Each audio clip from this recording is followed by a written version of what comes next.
Good evening, everyone. It's MSG, and today we're going to be re-ranking the Chaos Space Marine datasheets from 10th edition.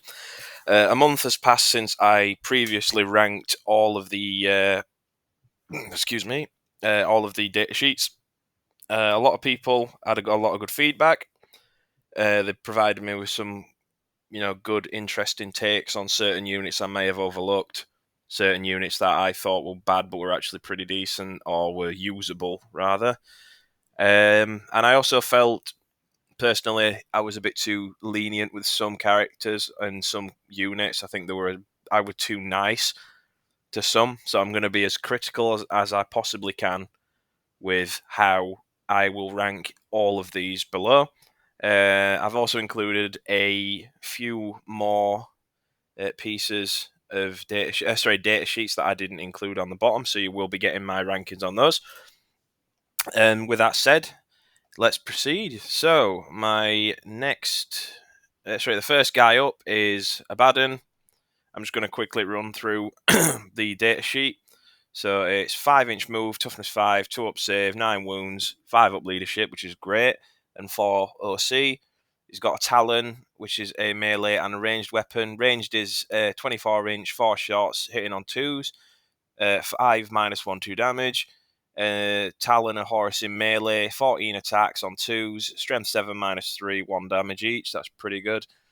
Dracnian is strength 8, 8 attacks, strength 14, hitting on 2s, -4, 3 damage. And that's got dev wounds, which means any 6s are automatically translated over to mortal wounds. So it's 3 mortal wounds for 6s to wound, which is very nasty. He's also got 3 abilities, but you can choose one at the start of each command phase. So the first one is a reroll in a hit roll in a 6-inch aura every Heretic Astartes unit. The other is 4 pinval for Heretic Astartes infantry and mounted. And the last one is you can reroll leadership and battle shock tests within 6 inches of the model for Heretic Astartes unit. So again, that's usable, but the main one you want to going to be using is probably the 4-pin vulnerable save, because it's just really good to have. In addition to this, you've also got his second ability, which is Dark Destiny. Each time he makes a Dark Pact, he has to roll a d6 on a 2-up. You get a CP, and that is if you don't fail the leadership test. You can attach him to Terminators and Legionaries, and he has to be a Warlord if you do bring him, because he is the War Master. But again, that's not a problem. And he also has a 4-pin vulnerable save, which is great. He has every single mark, so he doesn't have just Chaos Undivided anymore. It's just, not in previously. He had all the marks anyway, my bad. So he still keeps that, which means he gets access to all the stratagems benefits, the extra bonuses that they get, as well as the unit that he's attached to. So if you put him with a squad of Terminators, and they are, let's say, Chaos Undivided, and you attach him to the unit, the rest of the unit will also get the marks because of the way the wording is. It's if the leader has a corresponding keywords with the unit for the mark, you can bring them. So you can't bring Lucius with Mark of Nurgle Legionnaires to get both benefits for the Slanesh or Nurgle strat, but you can do this with Abaddon because he's got all the marks. Abaddon is nasty. He's not as horrible as he used to be with the previous stomp that he used to be able to do, where he could just destroy everything. But I think Abaddon is really good. I don't think he's top tier. I still think he's very good. If you are going to bring him, and you do bring the 10 Terminator Squad, which is entirely likely, he's going to cost 280 points in addition to the Terminators, which would probably bring you up to about nearly 700 points. So I think Terminators are 390. Yeah, they are. So 390. My math is terrible, so we'll just calculate that now. So 200 plus 300 is 500. 90 plus 80 is 170. So 670 points for Abaddon and 10 Terminators. That is nearly half of your army if you play in 2K, and almost just half your army if you play in 1.5. He's not really better suited for smaller point games. He's much more suited to your higher points, really. But with that said, where would I rank him? I would put him at A tier. I don't think he's as good as he was when I originally ranked him. I think I was a bit blindsided by the fact that he's, oh my god, he's so killy, he's got so many attacks from and then he's nearly 300 points. But he's a lot more focused on as a buffing piece now, as opposed to just run up and absolutely murder everything, which is fine. Next up, we've got Harken, Worldclaimer. He's a character and an epic hero. He's got 12-inch move, toughness 4, 3 up save, 5 wounds, 6 up leadership, and 1 OC. He's got the Hell Spear, which is assault and sustained hits D3. So it's 12-inch range, 1 shot. Hitting on 2s, strength 8, -3, 3 damage. He's also got that in combat as well. And he's also got the Herald's Talon, which is 6 attacks on 2s, 5, 2, 2, which is pretty good for killing Space Marines. You're bringing them up to a 5 up, which is good. So if they fail, it's 1 dead Marine. So he can shred about a decent amount of Marines with that, especially with Dark Packs. He is Chaos Undivided, so you can't bring him with a unit that is not Chaos Undivided. So you would have to bring him with... you can only bring him with Raptors, which is a bit crap, to be honest, but it makes sense because, he's Harken Worldclaimer. It makes sense because, the whole guy who jumps into the middle of a planet and throws a spear down is apparently a good guy. So his abilities are pretty mid, if you ask me. So while he's leading a unit, each time it makes a charge, select an enemy with an engagement range of the model's unit and roll a d6 for each model in the unit. On a 4 up, it suffers a mortal wound. So that's good at dealing with chaff, like really crappy infantry. So you might get like 2 to 3 mortal wounds if you're lucky. Maybe more even. You might roll 10. I've seen it before. People have rolled 4 ups on way more dice than that. But yeah, there isn't a limit to it either. So that's actually not too bad. I mean, 3 mortal wounds, you're not really going to complain. Herald of the Apocalypse is the mid one, the one that I really don't think is a good one. So while it's within 6 inches of the model in the battle shock phase step of your opponent's command phase, if the enemy unit is below its starting strength, it must take another battle shock test. Cannot cause a unit to take 2 battle shock tests in the same phase. Harken also has a 4 pinville, and his point cost is 120 points, so it's not too bad. Where would I rank him, though? I'm going to be very, very critical. I know a lot of Night Lord players aren't going to be very happy with this, but I got a lot of love for anyone who's watching this who's playing Night Lords. I got a lot of love for you, and I got a lot of respect for you. I fuck with you. I think you guys are cool as hell. But Harken is you should have had a jump pack Lord because this guy is not good. I personally rank him he's not outright trash because he's 120 points, but that's a C tier. I think he's just pretty mid. He's a balanced character. He's a shock troop. He's not like going in and killing everything. He's 120 points. Yeah, I think that's me being nice as well. I was originally going to put him in D tier, but I think, Night Lords fans have had it hard, so they need a bit of an optimistic outlook on things. Next up, Huron. So 6-inch move, toughness 4, 3 up save, 4 up invulnerable. 5 wounds, 6 up leadership, 1 OC. He's got a Tyrant's Claw, which is strength 6 -1/1 damage. Flamer that ignores cover. Jesus Christ. 12-inch range, D6 shots. So not. It's good. It's just a Doom Siren basically. His exalted weapon, 6 attacks on 2s, strength 5 2 2, and Tyrant's Claw 10 attacks, hitting on 2s 4 2 1. He's got the Tyrant Abaddon, which means any unit, A1, the model is leading a unit, add 1 to the OC characteristic of models in the unit, so +1 OC. Red Corsairs allows them to redeploy up to 3 Heretic Astartes infantry units from your army and redeploy them. When doing so, the units can be placed into strategic reserves, regardless of how many units are already in strategic reserves. So you could potentially take, with the way that's read, or worded rather, you can redeploy anything. So you could put your Terminators, for example, if you're going to foot slog them, put them down.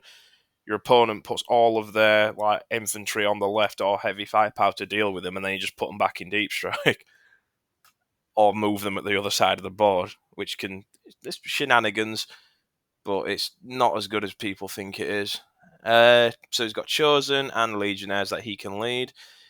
He's also quite cheap, if I remember correctly. Huron is actually 80 points, so again, he is Chaos Undivided and an epic hero, so you will need to make sure you do bring him with Chaos Undivided, which is good because Profane Zeal is a phenomenally strong stratagem. Reroll all hit, reroll all wounds for a CP.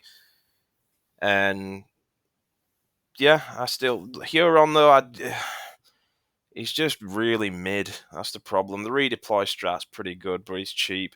He would be... I don't know whether to put him in... We'll put him in C tier. And we'll put Harken in D, because I think... I am sorry, Night Lords players, but Harken's not very good. Huron is only up there because he's got 3 redeploys, pretty crappy melee. Oh, and he's also got the Hamadria's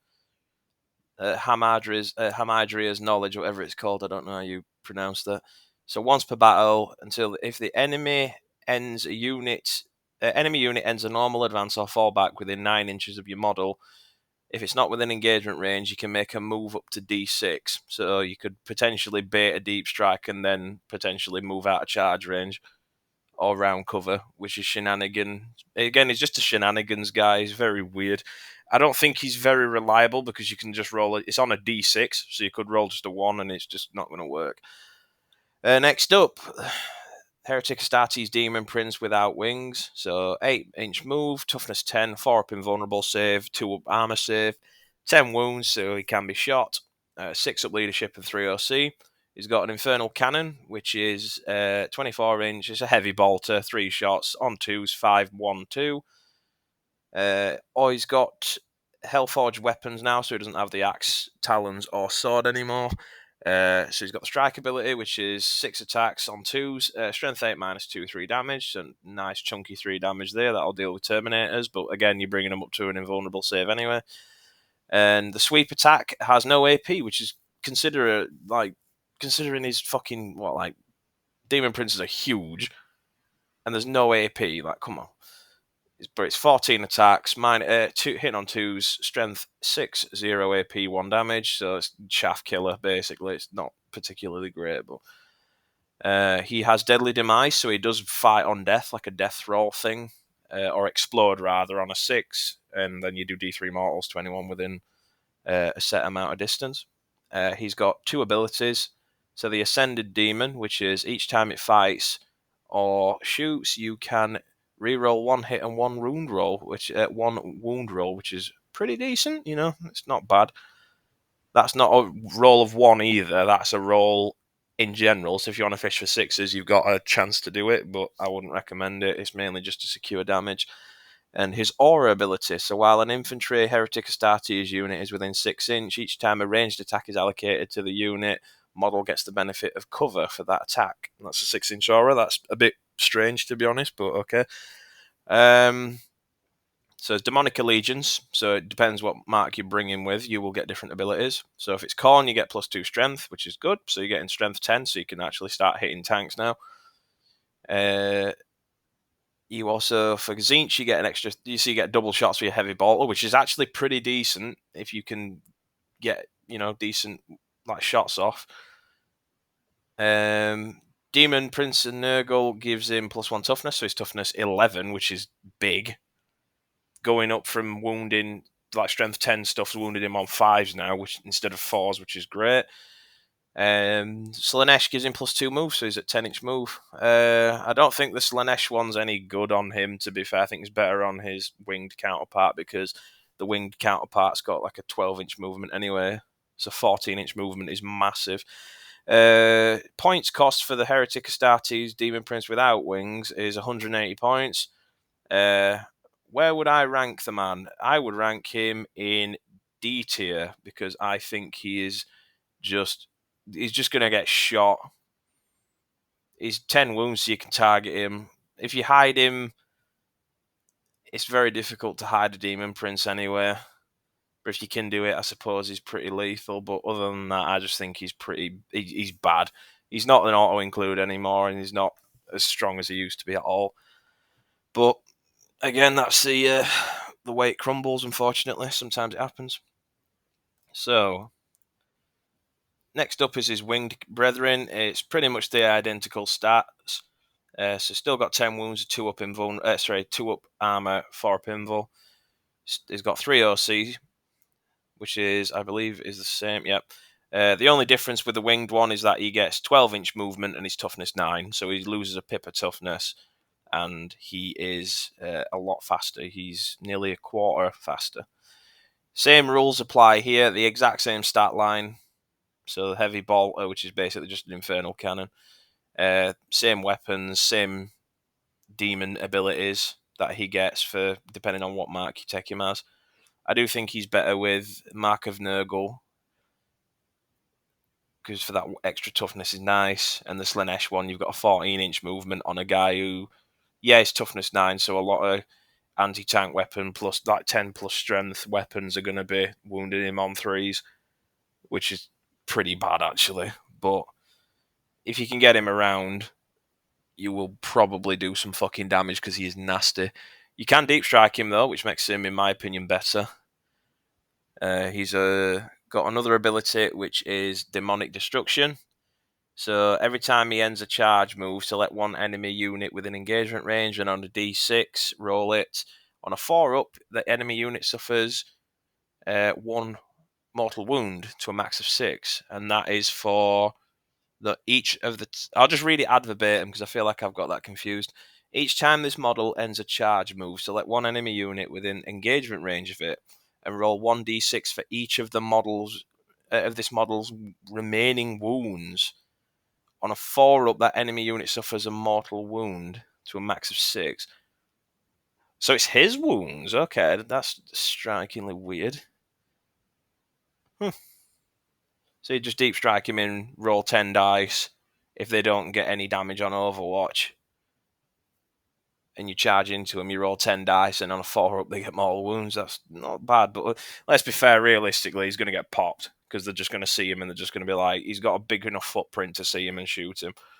His last one is Flying Horror. Each time the model ends a normal or advanced move, select one enemy unit it moved over during that move phase, and that unit must take a Battle Shock test, which is pretty shit. That's pretty bad. Battle Shock tests are very weird, but again, they're weird. Battle Shock's either really good or really bad. There's no in between. Where would I rank him, though? Better than Huron. He is 195 points, though, but I think he's far better than the wingless one. I think he's got far more damage than the regular one without wings, and I think he's going to be used more. If you give him the Marcus Slaanesh, especially, and you make him your Warlord, you get a 5-up Feel No Pain with the Intoxicating Elixir, but you are going to bump him up to 210 points, which is a lot of points. So you get a 14-inch move, 5-up Feel No Pain, advance and charge, advance, shoot and charge because of the Slaanesh stratagem for a CP. But you're probably going to want to deep strike him because he's got the fly keyword. It's not as strong as it used to be, but yeah. In fact, actually, yeah, because his points cost wears him down. He's way too expensive. If he got a points nerf, I'd probably put him at like B. A point decrease. I'd probably put him at like B, maybe A. It depends how far, but I just think he's objectively better than his wingless counterpart. So next up is Fabius Bile. Just going to quickly run through all these. I'm not going to bore you with the stats because you've probably got them up now. But he's got 6-inch move, toughness 4, 3-up armor, no invulnerable save, but he does have a 5-up Feel No Pain. 5 wounds, 6-up leadership, and 1 OC. He's also got his Acolyte as a backup. He's got the Zyclops Needler, which is anti-infantry 2, a pistol, so 3 shots, 18-inch range, hitting on 2, strength 2 -1, 2 damage, but again, you're wounding on 2s anyway, because it's anti-infantry 2. Chirurgeon, which is extra attacks, it's strength 401, and that's 2 extra attacks. Rod of Torment is 6 attacks, which is his main weapon. 5 -1 3 damage, wow. And his Acolyte tools hitting on 5s, strength 301, not bad. So you're mainly bringing him for his abilities, though. So he's got Enhanced Warriors, which is if he's attached to a unit at the start of the battle, until the end of the battle, you get +1 strength on the melee weapons by bodyguard models. So Legionnaires go to strength 5 and +1 toughness. So they go to strength and toughness 5, which is pretty big. As bad, it's not as big as it used to be, where toughness 5 was like the breaking point for most weapons to be -1 to wound, but it's still pretty usable. Like, I still think that's actually quite good. Bottles are wounding you on 5s. A lot of strength 4 weapons are wounding you on 5s. But again, melters are wounding you on 4s, actually 3s, not 2s anymore. Which is, again, it's pretty good. Surgeon Acolyte, once per turn, when an attack is allocated to the model in this unit, to a model in this unit, if it contains Fabius Bile, you can change the damage characteristic to that attack to 0. Wow. That's really good. So if you lead him with a big squad of Chosen and you run him up the board and they shoot him and it's like, oh, it's 4 damage a shot or 3 damage because Chosen are 3 wounds, yeah, just ignore it. That's actually quite strong. He is Chaos Undivided, though, so he doesn't get any of the marks. So you're probably going to want to bring him Chaos Undivided. You're probably going to not want to bring Chaos Undivided with Chosen. You're probably going to want to bring him with other marks. Not saying Chaos Undivided is a bad mark, though. It's still really good.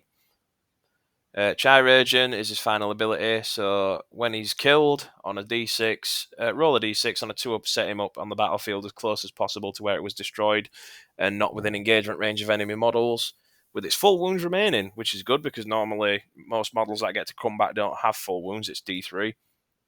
If the model was attached to a unit when it was destroyed, it must be set up attached to that unit.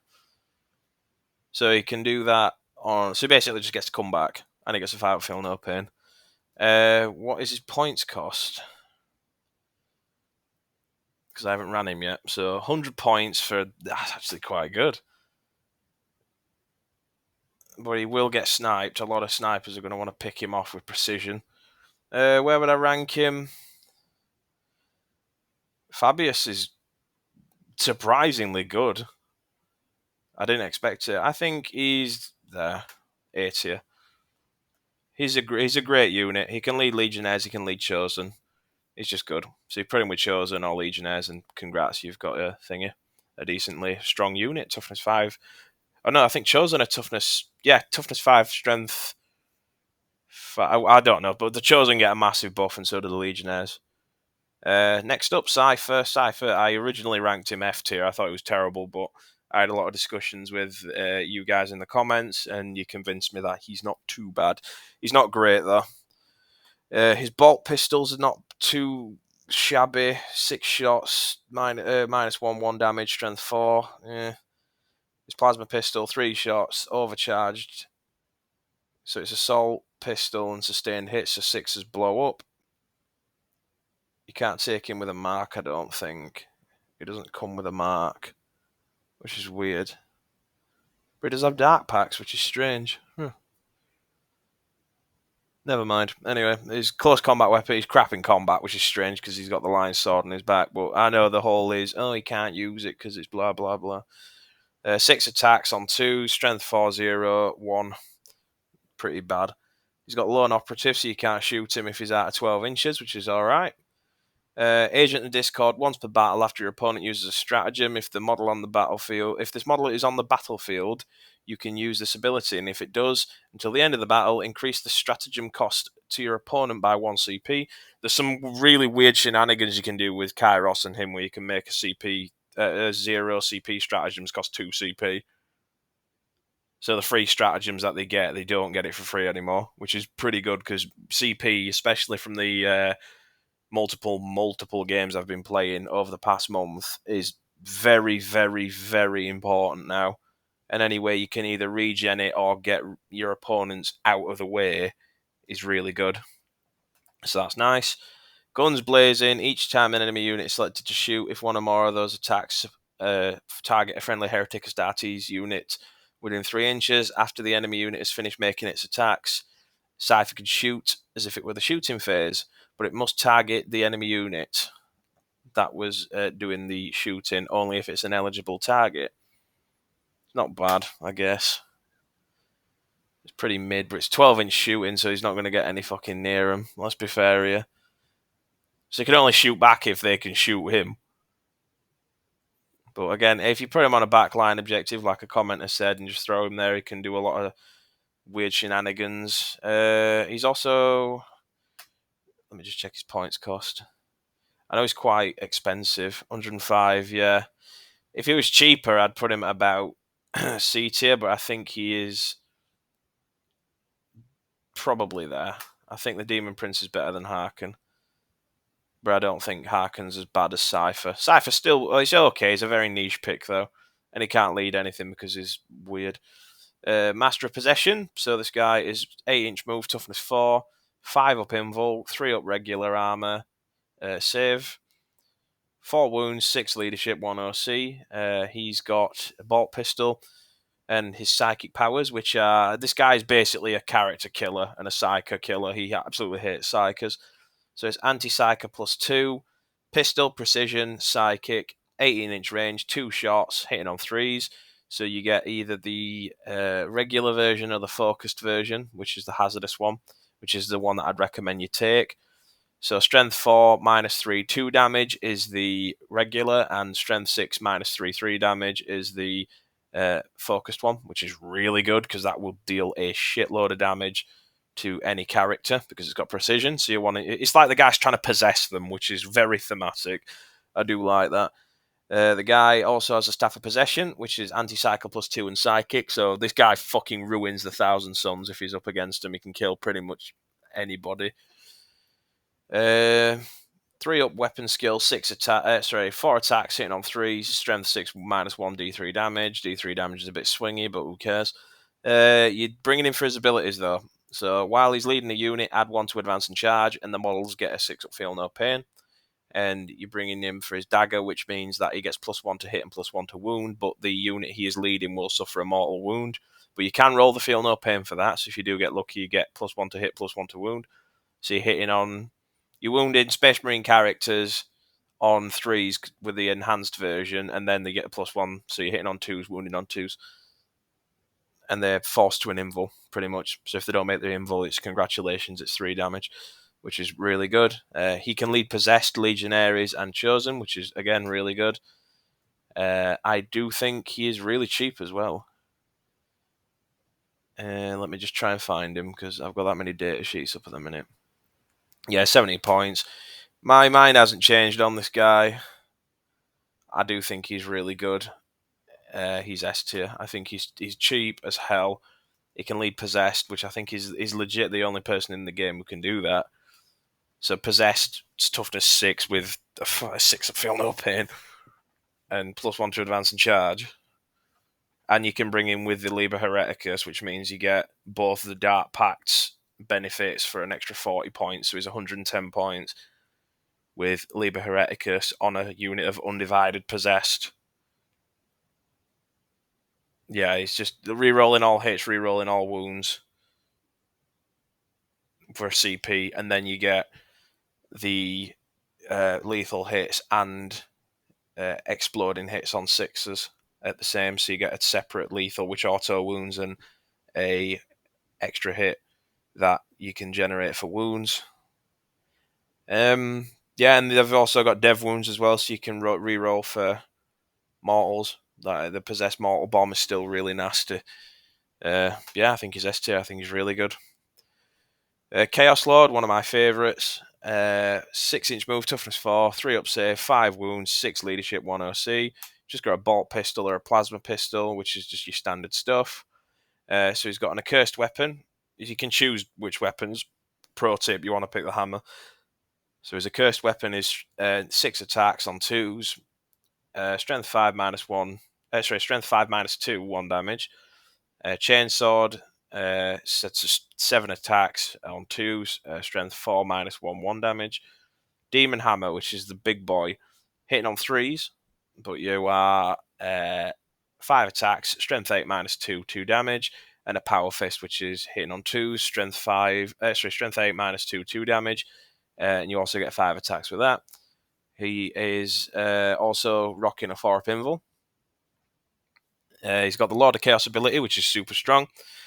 Once per battle, 1 unit from your army with this ability can be targeted with a stratagem for 0 CP, even if another unit from your army has already been targeted with a strat. So you get a free strat, which is phenomenally good, especially with the CP starvation.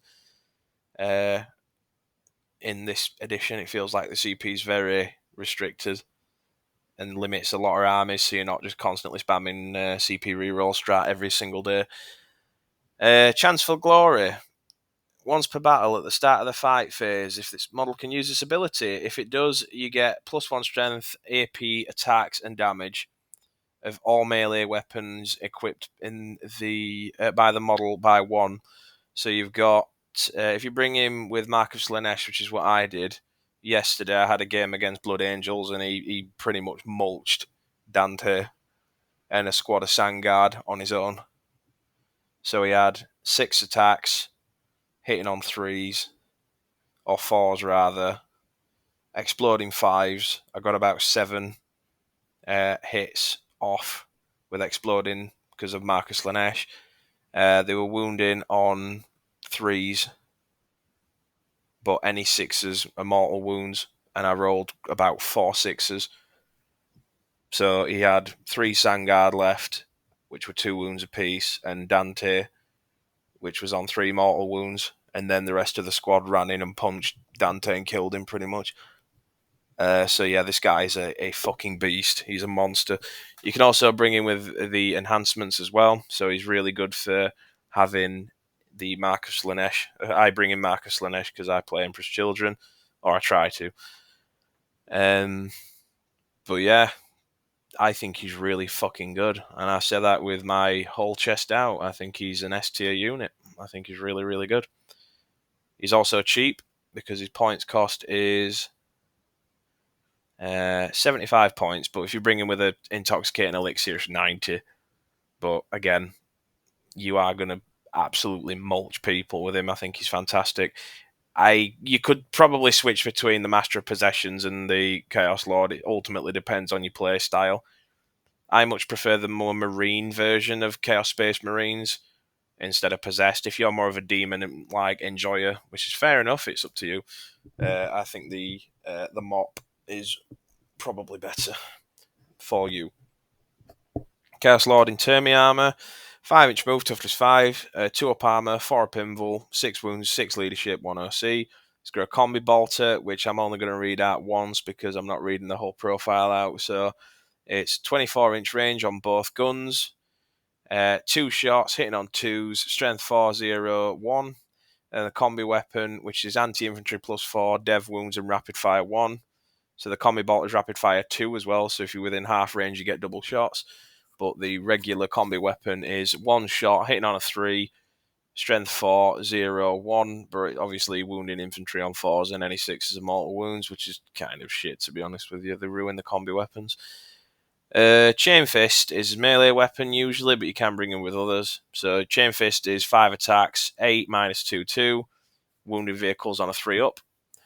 Exalted Weapon's the exact same. So it's 6 attacks. Oh no, it's better.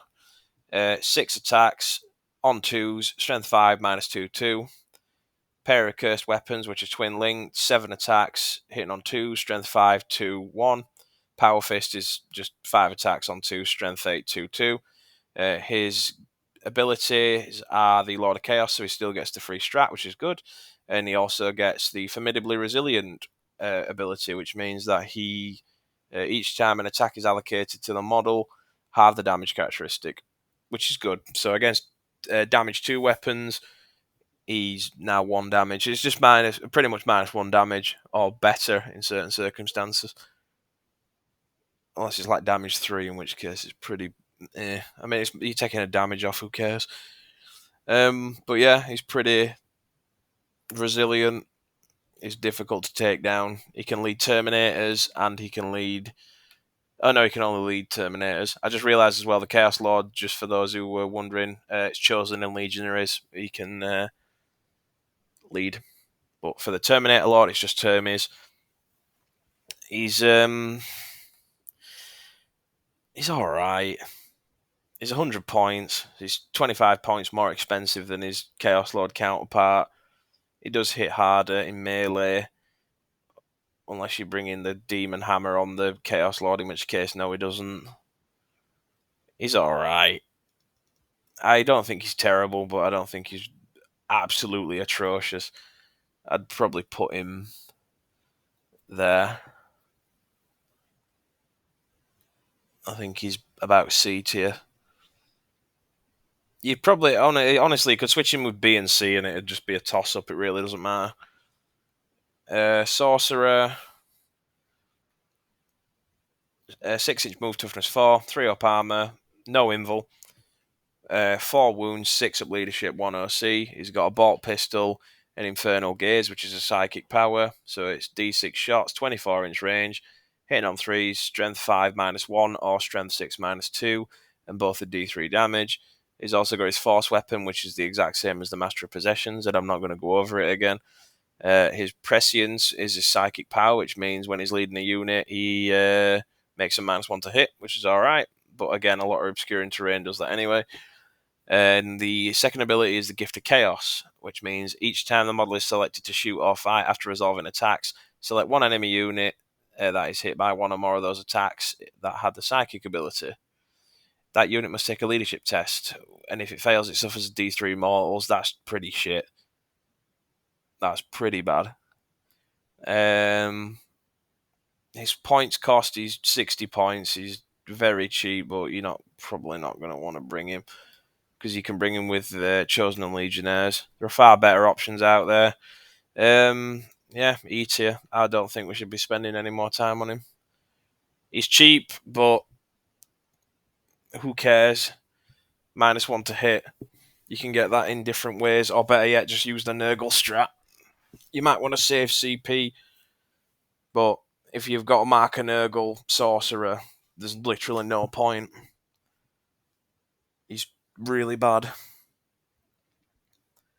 Sorcerer Terminator armor is movement 5, toughness 5, 2 up armor, 5 wounds, 4 up invul, so he's got an invul, 5 wounds, 6 up leadership, 1 OC. He's got a combi bolter and a combi weapon. The Infernal Gaze is the exact same as the Sorcerer from that I've just mentioned, and his force weapon is his other melee weapon. He also comes with a Chaos Familiar, which means that when a attack is allocated to the bearer, you can change the damage attack to 0 once per battle, which is good if you're trying to get them clutch situations. They basically just like stand in the way when he's about to get hit. Warp Time, which is the big one, which means you can reroll charge units, advance and charge rolls made for the unit while it's leading it, which is fucking great.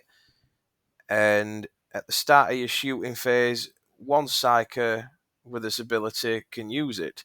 If it does, select one enemy within 12 inches of the Psyker that is visible and roll a d6. On a 1, it suffers d3 mortal wounds, and on a 2, that's you who suffers d3 mortal wounds, by the way, if you roll a 1.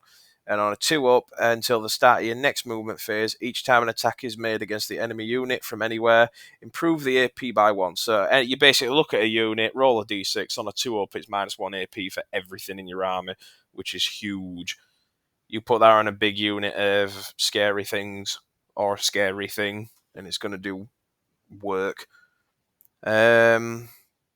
Yeah, he's also quite cheap as well. I think he's only 105 points. Just let me find him. No, he's 90. I must have brought him with the elixir then. Yeah, I think he's S tier as well. He can lead Terminators and he can lead... No, just Terminators. I think he's really good. I've brought him in it literally every single game and he's carried it. Mainly because he's a damage multiplier, not because of him existing, but... Yep, No problem. Lucius is next. The Eternal. 6-inch move, toughness 4, 3 up armor, 5 wounds, 4 up invul, 6 up leadership, 1 OC. He's got a Doom Siren, which is basically just a D6 shot, strength 6 -1, 1 damage flamer. And he's got the Duelist Sword and Lash of Torment, which is precision. So it's 8 attacks on 2s, strength 5 -2, 2 damage. He's got Fights First, which is really strong, especially in this edition, which means that if a unit charges into you, and you have Lucius in that unit, you get to fight first that phase and hit them first. So they basically run into you to get punched, which is quite funny. Armor of Shrieking Souls means that if he gets killed and the enemy unit has to take a leadership test, if they fail, they take D3 mortal wounds. Sorry, if they pass, they get D3 mortal wounds. If they fail, that enemy unit takes D6, and if those D6 mortal wounds kill the unit, Lucius, the unit, not the model, the unit, he comes back with D3 wounds remaining.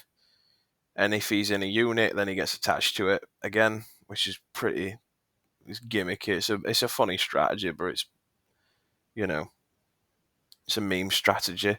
His points cost is 95 points. So he's not too bad. And he can also make Noise Marines battle line, and he can also lead Noise Marines. He's the only guy in the Codex that can do it. I do love Lucius. I think he's great. I would probably put him low A tier, though, because Fights First is really strong.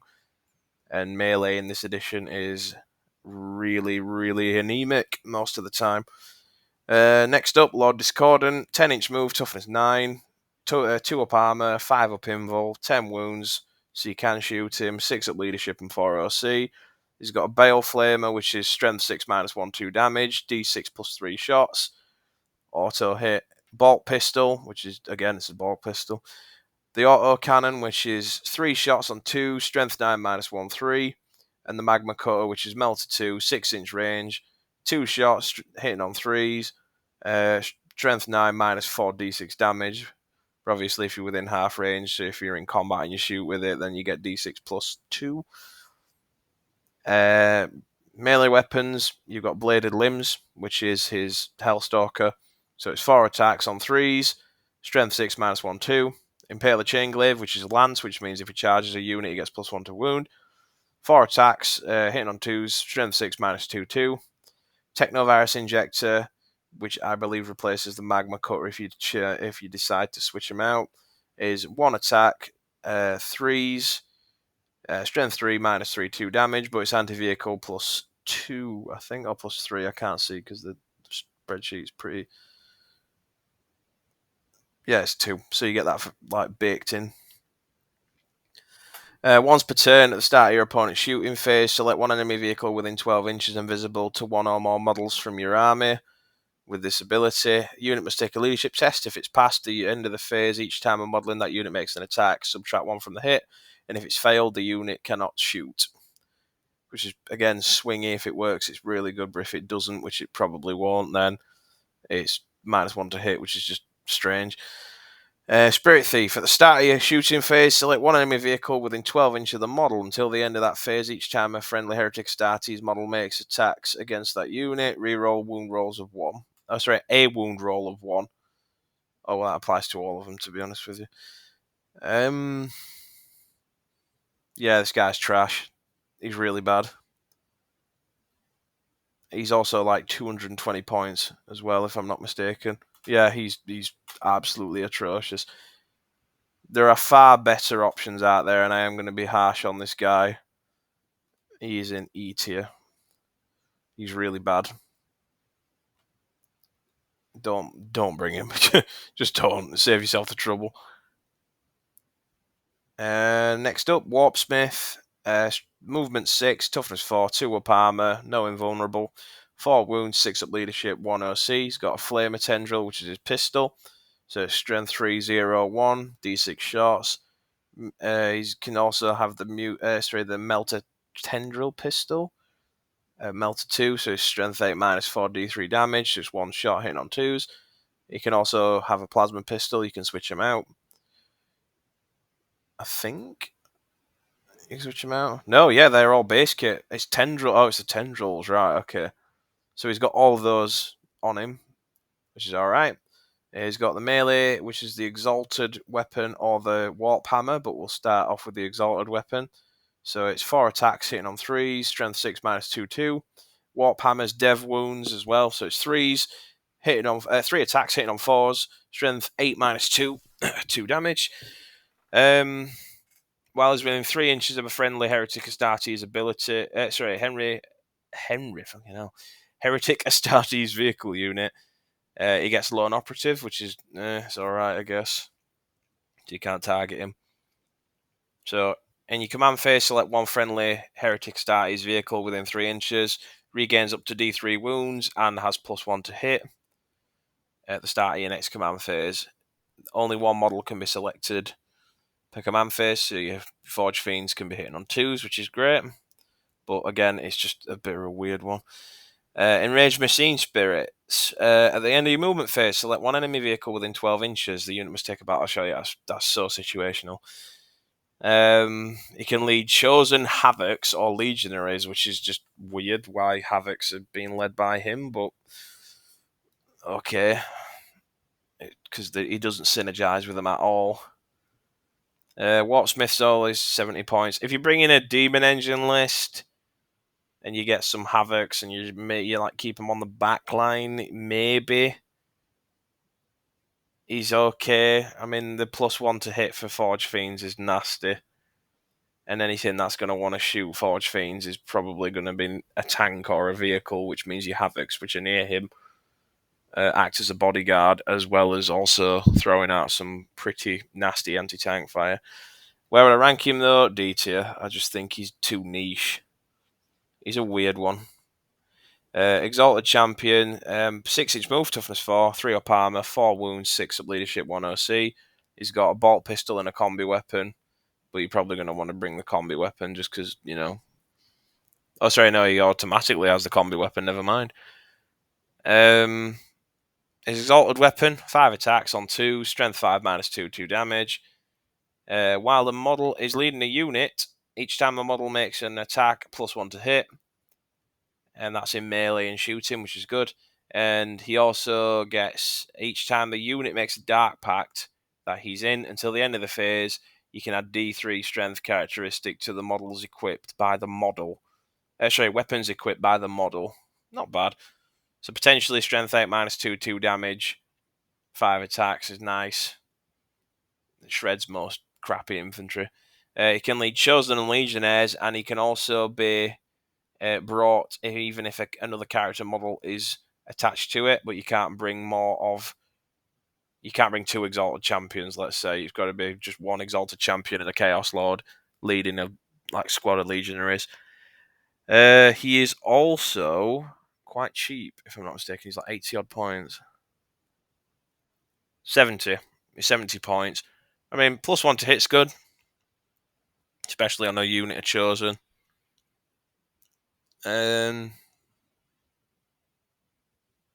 Yeah, +1 to hit for 80 points is okay, especially if you're moving, which you're probably going to want to be moving with these guys. The fact that you can attach him to other units is a big one. Where would I rank him, though?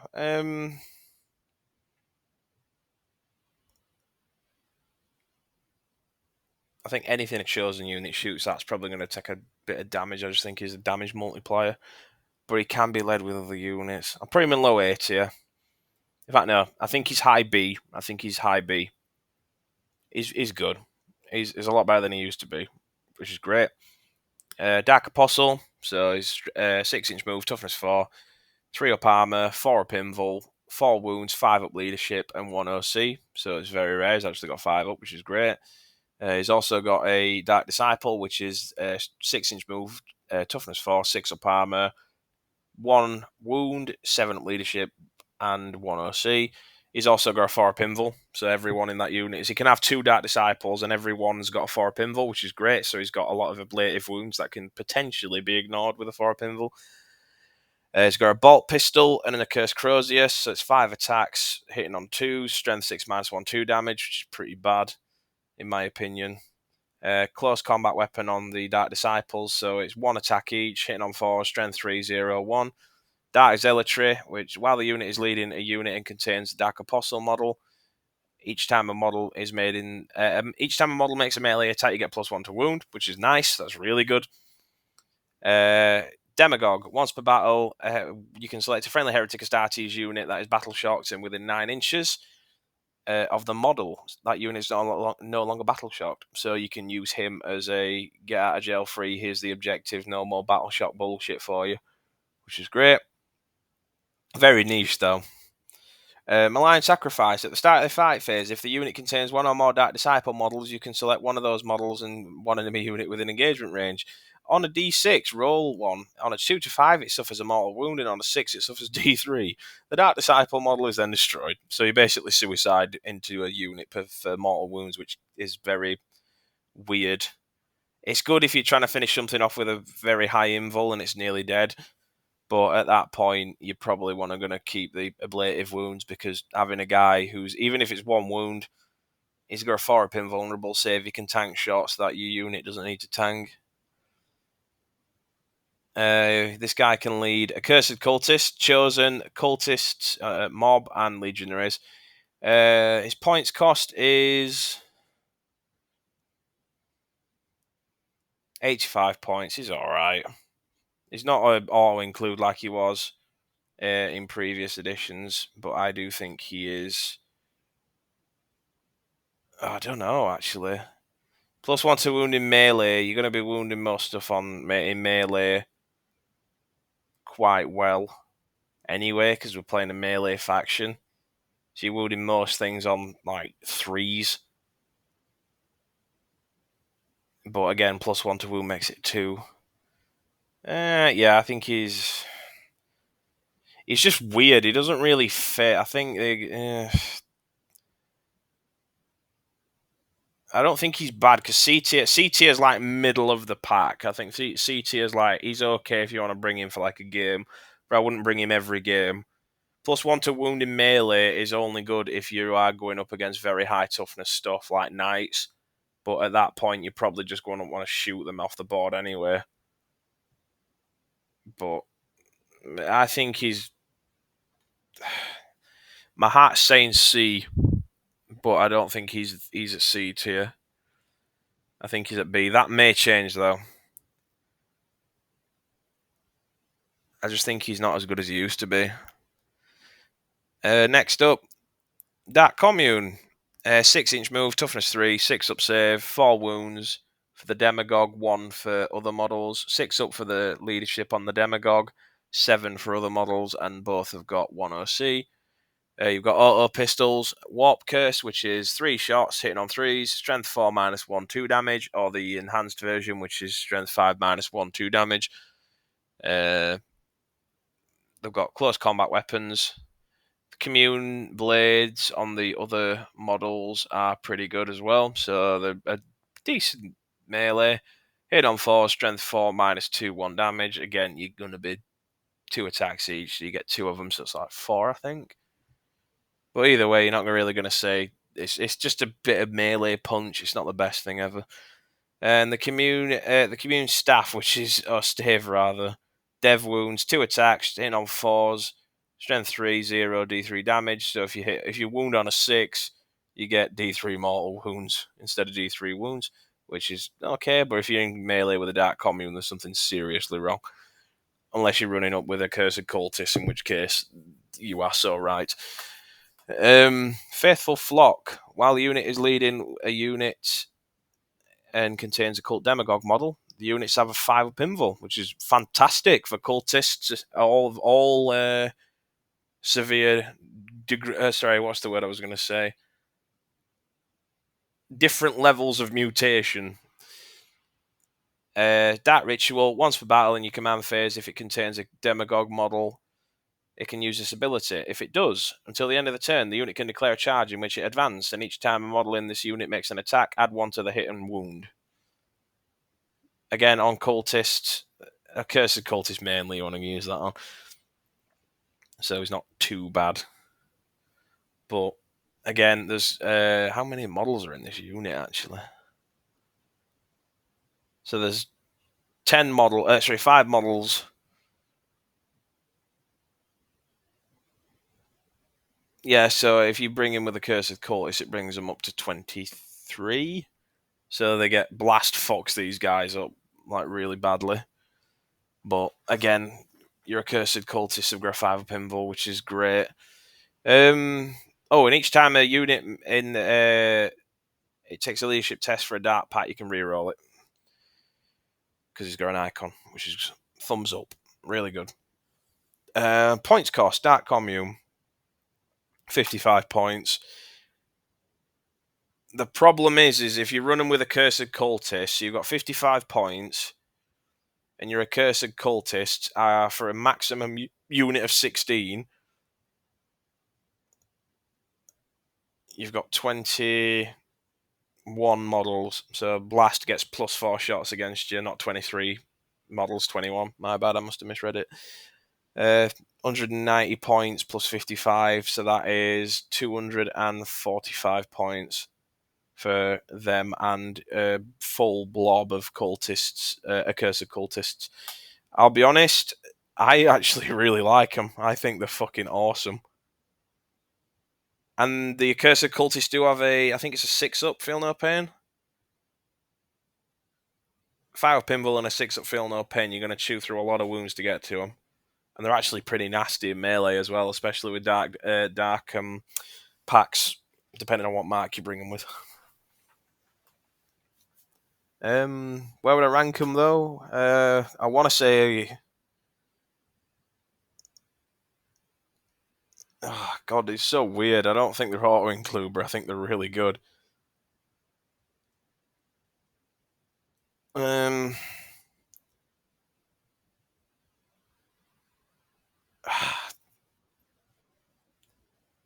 Yeah, I think the different degrees of buffing. So, for example, Abaddon's good at buffing Terminators, so is a Sorcerer, but I think the Sorcerer Lord's better for the points cost and just for the general use. Accursed Cultists are good at buffing up your shitty chaff units, which you're probably going to bring a few. Fabius is good at buffing up Chosen and Legionaries, and you're probably going to bring a few. But again, these you could probably switch between Fabius and the Dark Commune at any point. But yeah, I do think that's actually quite decent. Next up is the Legionaries, our standard boys. Now, the Legionaries have changed quite a lot. So, Legionaries are pretty mid, if you ask me, at the moment. The issue I have is that they are still way too expensive. They are 200 points for 10. They don't need to be 200 points for 10. They are way too expensive in general. Yeah, you can bring heavy melee weapons with them, like your power fists or your great axes or whatever. But the problem with that is you essentially buff them out. I still think they're okay though, but the standard procedure is that they are there's the basic regular rank and file Chaos Space Marines. So you just your 6-inch move, toughness 4, 3 up armor, 2 wounds each, 2 OC, which is nice. You can bring Balefire Tome, which got nerfed. Its strength 5 -1/1 damage at 2 shots, hitting on 3s. Flamer, auto cannons, melter guns, Reaper chain cannons you can bring. You can kit them out. They're a very multi-tool style unit. And I do think that they're actually pretty good. But they're very swingy. Like, I think Legionaries just get outclassed by Chosen a majority of the time. But they've got some very nice ranged output, which, again, I don't think... I mean, you can re-roll Dark Pack tests with them because they've got an icon, which is good. And they've got, if you're in melee with them, they can re-roll wound rolls of 1, and if they're on an objective, they can re-roll all of wound rolls instead. So the previous game that I had yesterday was Blood Angels. I had a 10-man squad of Legionaries, and I also had a Chaos Lord with a Marcus Slanesh leading them. Ran up to the midfield. My Terminators with the Sorcerer Lord was in Deep Strike. I'll be honest, they had Death Company. So a big 10-man unit of, Death Company Marines with Thunder Hammers. They just got done killing a unit of cultists. Oh, they got one guy, sorry. They got 10 cultists on the objective, and they killed 9, which I was surprised at, because they missed a hell of a lot of attacks. I got really lucky. But one cultist survived, so I thought I fell back with him. He survived until the end of the game, which I thought was quite funny. And he also got me an objective at the last minute.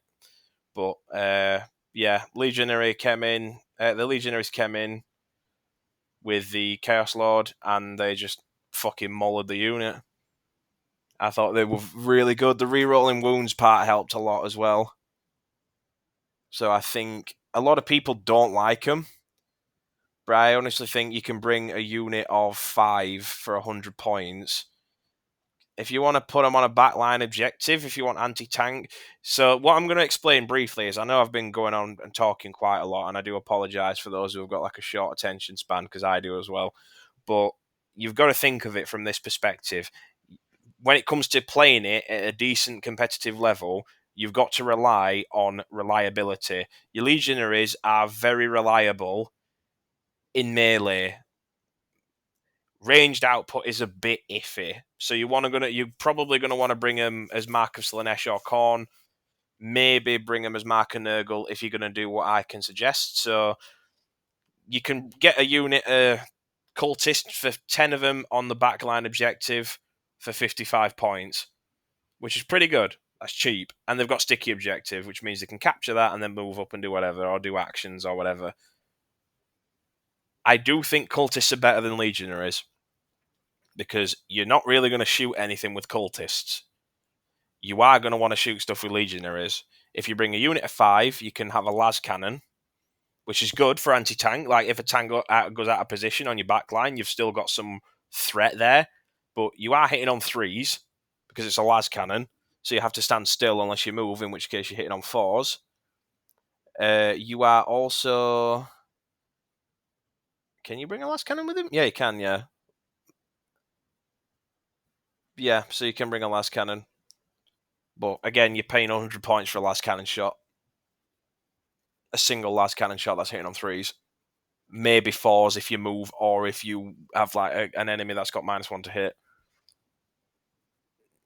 I just think the cultists and guards, the Traitor Guardsmen are better at it. Traitor Guardsmen, you can get 6 plasma shots if you stand still. Overcharge them, Dart Pack, Mark and Nurgle, exploding 5s. They've got slightly worse leadership, but they're only 70 points. You can bring them with cultist sniper rifles, strength 4, -2 damage. Whereas the Legionnaires have got 1 las cannon shot. I do think Legionaries need a serious look at, because obviously you're playing Chaos Space Marines, so you want to make sure Legionaries are in a good spot. Where would I rank them, though? They are battle lines, so you can bring as many as you want, I think. Or it's up to 3. I'm not sure. Legionaries, I'm probably going to put at the top of... They're not crap, but they're not good, so I'd probably say low C tier, high D tier, maybe. I'm going to edge just with... I think Huron's better than Legionaries, but I think... no, Huron is not better than Legionaries. Huron's barely scraping into C tier at this point. Legionaries are... They're just weird. They're in a weird spot. I do think they need a bit of love, though. Cultist Mob are up next. 6-inch move, toughness 3, 6 up save. So good luck getting that. 1 wound each, 7 leadership, 1 OC. Let me just have a look. So they've got shit shooting. They can bring a frag grenade launcher or a crack launcher for a grenade launcher, but they're hitting on 4s. Again, you don't want to... You just want to kit them out with like a decent amount of stuff to the point where they're not anemic. But again, you cultists. Who gives a shit? Like, your fucking regular guns, your big heavy machine guns are hitting on 5s if you move. You're not hitting anything with that. And you're hitting on 4s if you stand still, but you're probably going to want to keep them back anyway. You might as well. They're kind of shit in melee as well. The cultists, my guy, the terrible. Of course, they're going to be fucking shit in melee. 55 points for 5 and 20 is 110. You probably just want to bring 10 because obviously against blast they get +2 shots against them if that weapon is shooting them that does have blast. Against 20, again, bigger footprint, so it stops them from screening, but you also have a more likelihood that that guy is going to get an extra 4 shots with whatever he's going to shoot at you with, which can potentially, kill an extra 4. But again, it depends because the math is like, if you bring 10 and they shoot you, let's say they have D3 shots and they roll 2, they get an extra 2 shots if that's got blast flat. And if they do wound you on everything, let's say they wound everything because it's cultist, the toughness 3, and they do get all of them through, you're going to lose 4. Whereas if you had a unit so you'd have 6 left in the 10-man unit, whereas if you had a unit of 20, they'd get an extra 4 shots, but they'd kill 6. So the math works out like you do keep more with a bigger. It's mainly let's be fair, if they're shooting your fucking cultists with anything other than like bolt guns, they're severely fucking misplaying. But yeah, cultists the models are shit. I don't like the new models. I think they're terrible. The old cultist models are far better. So I am trying to find some of them. So if you know anyone that does still sell them, please let me know. Where would I put them, though? I do think cultists, I'll be honest, in every single game, without fail, the cultists have performed spectacularly. I think they are easily an S-tier unit. They are really good. They're cheap. They have sticky objectives. So at the end of your command phase, if this unit is within range of an objective marker you control, the unit objective marker remains under your control even if you have no models within range of it until your opponent controls it at the start or end of any turn. So yeah, cultist are S tier. I think they are better than it. Again, the S tier is just these units are good. There's no outstanding one. These are all like the same level. It's not like C tier where like the low end of C tier is like just on to D. Like I still think like the S tier units are just really good. Like they're all uniquely useful. Not one of them is strictly better than the other. But yeah, Cultist phenomenal unit. I think they're really good. I have never ever had a game with Cultists where I've thought shit I shouldn't have brought them. Accursed Cultists. Toughness 4, 6-inch move, 6 up regular save. The mutants have 1 wound, torments have 3. They both have 7 up leadership. And they both have 2 OC. So your mutants have got 2 OC and your torments do as well, the bigger guys. Torments have really good melee, actually, which is D6 plus 2. Hit on 4s, strength 5 minus 1, 2 damage. So that wounds Space Marines and other toughness 4 models on 3s and kills Space Marines outright if it goes through. Your blasphemous appendages are 2 attacks, hit on 4, strength 4, 0, 1, and they're on the mutants. So you get 6 attacks for each mutant pretty much in groups of 3. They have a 6 up feel no pain, and they have the accursed horde, which means at the start of each player's command phase, each player's you can return either 1 destroyed tormentor model or up to 3 destroyed mutant models to the unit. Really good. You can use that for like movement shenanigans and shit like that, so your opponent's forced to deal with them and can't really ignore them. Where would I rank them on our list, though? Because they are quite expensive. You are going to want to have to make sure that you do have the points spare for them. 8 of them are 95 and 16 are 190. Your regular cultists are a lot cheaper. If you're looking for a backline unit to hold an objective, the mob is better. If you're looking for a more aggressive play style, your regular cultists, your accursed cultists are better.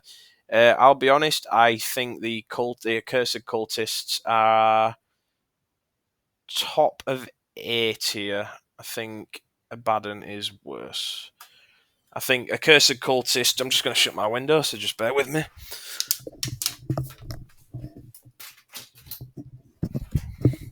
So yeah, I think the Accursed Cultists are really, really good.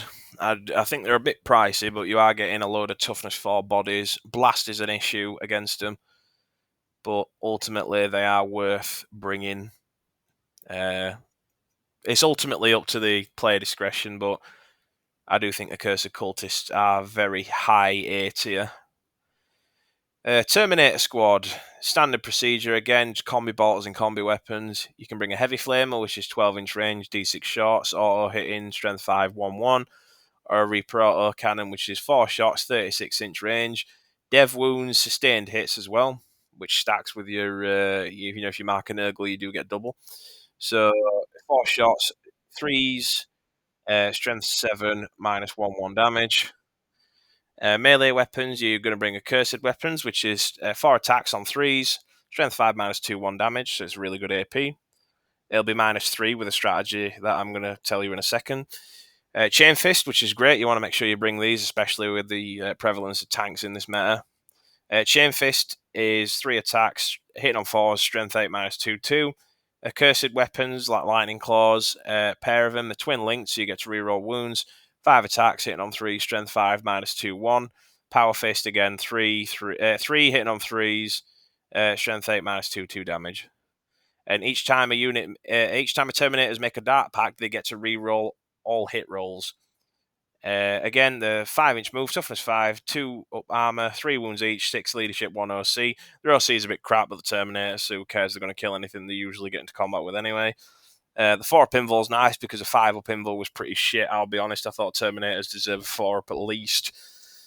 Yeah, they're fucking nasty to deal with. You can bring a massive amount of... you can bring 2 Chain Fists instead of Accursed weapons. You can bring up to 2 a pair of Accursed weapons if you replace the Combi Bolter and Accursed weapon. You're probably just going to want to have a mix and match. I'd recommend bringing as many Power Fists and as many Chain Fists as you can, and just maybe bring a heavy weapon if you want, but I don't think Terminators are there to shoot stuff. They're just there to run in and punch stuff and hold on an objective. You bring them up to the mid board as you normally would do. Terminators have been very swingy. Oh, the price cost as well. They are very expensive. You bring in 10, you're not going to bring 5, so you're going to bring 390 points for 10. Very expensive. So Terminators I've had a pretty contentious experience with. I think a lot of Terminators have either been mulched or they have just absorbed a shitload of firepower from any source and laughed it off. It's very swingy, but that's probably because of the dice.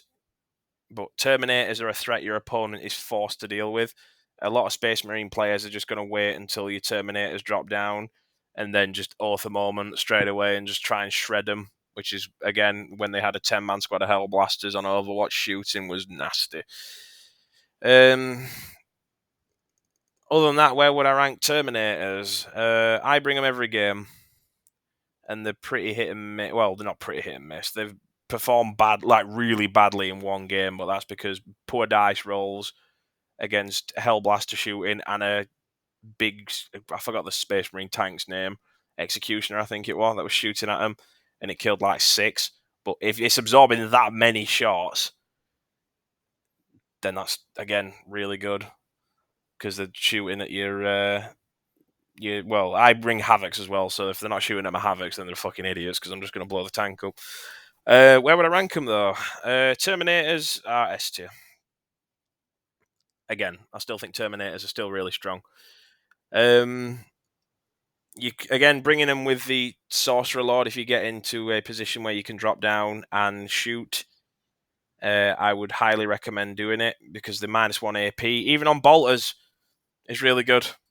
Especially in combat as well, your accursed weapons are -3, power fists are -3, forcing stuff to their invulnerables, doing a lot more damage to anything that the Death Hex does target if it does go off. It's just free damage. And it's not just for you as well. Your last cannons will be -4 AP, so it brings a tank up if it's not going invul to a 6-up save. It's just a really... the reason why you bring them with a Sorcerer, let's put it that way, the Terminator Sorcerer and the Terminator combo, in my opinion, is nasty for damage dealing. If you just want durability, it's probably best to go with Abaddon, but again, Abaddon is 280 points. It's a lot of investment. You can bring the Terminators, mark an Urgle, bring them up the board, foot slog them if you want to. or you can just run up the mid board and then drop them just behind the mid board and, back up. So let's say you send a unit of Legionnaires up to the mid objective and they're getting to fighting with the enemy. Drop your Terminators just behind your Legionaries and then move them up. Again, I think they're really strong. I think Terminators are fantastic. They are very, very expensive, but they're worth the points cost every single day. Yeah, Marcus Lanesh on him is really good. Advanced charge and shoot. Mark and Urgle, where you literally can't shoot them if they're without a 12-inch, and if they are within 12 inches, it's -1. But Terminator's main damage comes from melee. They don't come from shooting. It comes from melee. Now, next up, Master of Executions. This guy was really good in 9th edition. He was one of my favourite models, and he looks cool as fuck as well. 6-inch move, toughness 4, 3 up armor, no invul, 4 wounds, 6 up leadership, 1 OC. He's got the same ability that the Exalted Champion has, which means you can bring him in a unit. So you can bring him. I think you can bring him and Exalted Champ into a unit actually, as well. You can attach him to Legionaries and Chosen, which is great.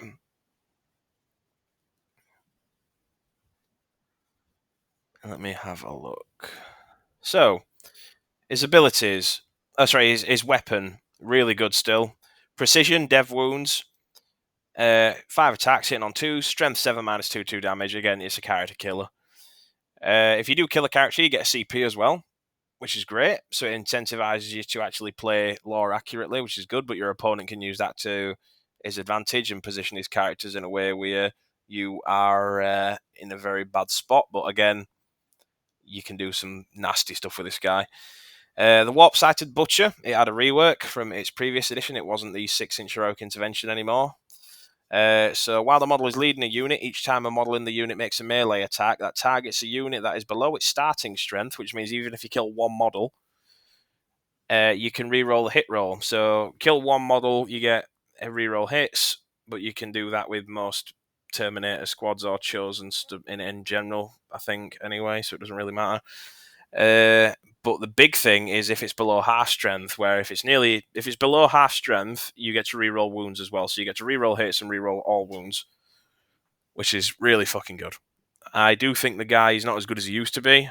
The guy was a missile in 9th edition, where you just put him in a bodyguard unit, and then you would basically just jump out and kill anything, especially with the Hatred Eternal Warlord trait, which you could give him, and he was cheaper, if I'm not mistaken.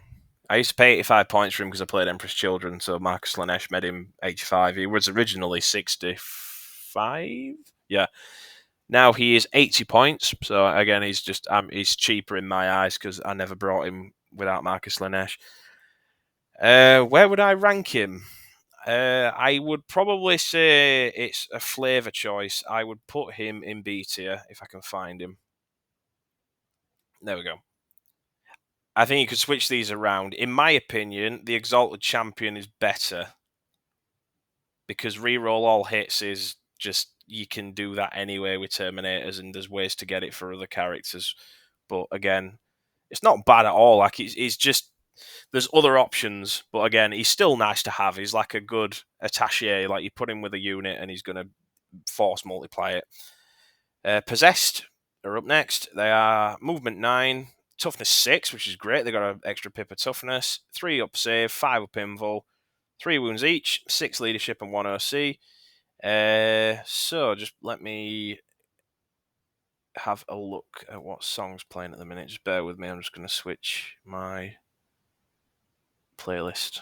So sorry about that. So their attacks are 4. So 4 attacks each. So I think they went down an attack. Or did they have 4 in 9th? I'll be honest, I didn't really run Possess that much. But yeah, 4 attacks each, 3 up weapon, strength 5 -1, 2 damage. Every time they do a Dark Pact, they get dev wounds. That's every time they do it. I'm gonna let that sit in. So we've all heard of the Possessed Mortal Bomb, where you can just run in Chaos Undivided, lethal hits, exploding hits on the Liber Hereticus, on the Master of Possessions, or you can run them up with Advance and Charge, Slanesh, +1 to charge, +1 to advance. Mulch anything in combat with exploding 5s, and any extra attacks are generating mortals if they're wounding on 6s. It's just really fucking strong. Really strong. And they can reroll leadership tests because they've got an icon. They can also be brought in blobs of 10. So there's standard stuff, so it's 5 or 10. So let me just find the points. So 290 points for 10 and 5 for 145. I think they're pretty reasonably priced, actually. You could run up 30 maybe if you wanted to do that and just run up the board and punch stuff. You can punch up with a lot of tanks. Like, yeah, you're winning on 6s anyway, but the 6s do mortals and the tanks can't shoot you. So it's up to you. But I think Possessed are definitely the quick. I mean, 9x move, that's fantastic. Where would I rank them, though? S tier. I think they're really good. They're massive damage dealers. Don't expect them to hold an objective. Just expect them to run up the board and mulch anything that they come nearby. They will rip and tear everything in melee. They are phenomenally good. I personally prefer Terminators, but that's just me. But Possessed are still really good. Next up, Chosen. Toughness 4, 6-inch move, 3 up armor, no invul, 3 wounds each, which is great. 6 up leadership, 1 OC. They can get bolt pistols, bolt guns, combi weapons, plasma pistols. Their accursed weapons are 4 attacks, 3s, strength 5 -1, 2. Pair of accursed weapons, so it's 5 attacks on 3s, strength 5 -2, 1. And Power Fist, which is, again, 4 attacks hitting on 3s, strength 8 -2, 2 damage. They can reroll all Dark Pack tests. Leadership test for Dark Packs, sorry, if you fail it. And their ability built in is they are eligible to shoot and declare a charge in a turn in which it advanced or fell back. So these guys are a shock troop. You want to run them up the board and just shoot shit, basically. So you don't get any penalties to shooting or advancing with plasma guns or anything. They do. They can be equipped with a lot of good guns. So, for example, I think you can bring. So regular ones are bolt gun, bolt pistol, accursed weapons. You can bring up to every 5 models in the unit. 2 models can have a bolt pistol replaced with a combi weapon, not bolt gun, which I think is weird. So they can get 2 models with plasma pistols, 2 models with combi weapons, 2 models with 1 model's bolt gun and a cursed weapon can be replaced for each 5 with up to 1 pair of the cursed weapons. You can have 1 power fist if it replaces a bolt gun and a cursed weapon. Yeah, Chosen are really good. Why has he got a plasma gun on the data sheet? Because he can't bring him. Anyway, Chosen are also pretty cheap as well. They are only 230 points for 10. They're not. The shooting's pretty meh, to be honest with you. But again, the mini Terminators, and they are 230 points for 10. You're probably going to want to bring them. Again, it's just the S tier. Of course, the S tier.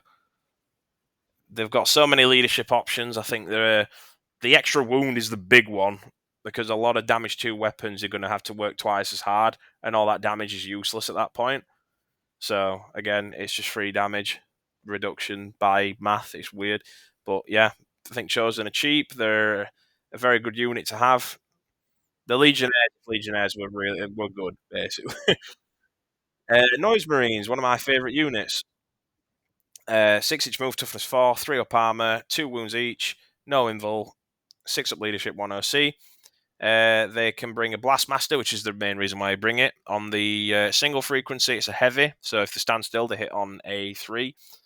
So it's 3 shots, hitting on 4s usually, but you can hit on 3s if you stand still. Strength 9, -2, 3 damage a shot. Blastmaster varied frequency is you 36-inch range, 6 shots on 3s, strength 6 -1, 1 damage. You can bring a Doom Siren on the captain or the sergeant, or whatever you want to call him, the leader of the squad. Strength 6 -1/1 damage, D6 shots, 12-inch range. It's just a good flamer. It's nice to bring it just in case you're dealing with Overwatch, because it's nice to have auto hitting stuff. You can bring them with a Sonic Blaster as well. Each one can have their bolt gun replaced with a Blastmaster. One Noise Marine can have a Blastmaster, so it's one Blastmaster per 5. But I think every Noise Marine can switch it out for a Sonic Blaster. Yeah, so it's strength 5 0, 1 damage each, and that's 3 shots. Assault as well, so you can advance and shoot. So you're hitting on 4s. But again, 24-inch range, 3 shots is good. Hitting on 4, strength 5 is good for dealing with chaff. They've got accursed weapons, if you do bring them, or with the sergeant's got an accursed weapon or a power fist, you're going to want to bring the power fist. Or you can bring the Noise Marines with bolt pistols and chainswords. So the ideal way to bring them, from what I do, obviously as an Emperor's Children player, it's previously the way you'd bring them in 9th edition, which is, they get icon baked into their the profile as well, so they can reroll leadership tests. And if they shoot something and it was hit by one or more of this shooting attacks, the unit must take a battle shock test, which is, again, it's nice to have if you just want to make sure he doesn't score, but that's a very weird one. I wouldn't rely on it. They're also 85 points for 5 models, which is great. So you can bring at least 3 at the back line. Noise Marines also have the Marcus Lanesh baked in, so they don't get to choose any other mark. So, again, in combat, they're really good. I think Noise Marines are fucking great. They're nasty. You bring them with a Doom Siren and a Power Fist. You bring the other ones with chainswords and bolt pistols. You can bring them with Sonic Blasters if you want to make them very shooty, but again, I don't recommend you do that. It depends how you play them. You can run them up the board shooting shit with pretty much everything and just do a load of annoying range damage. But again, it's up to you. I bring them with the Power Fist, the Doom Siren on the the Sergeant, 1 Blastmaster, and the rest with bolt pistols and chainswords.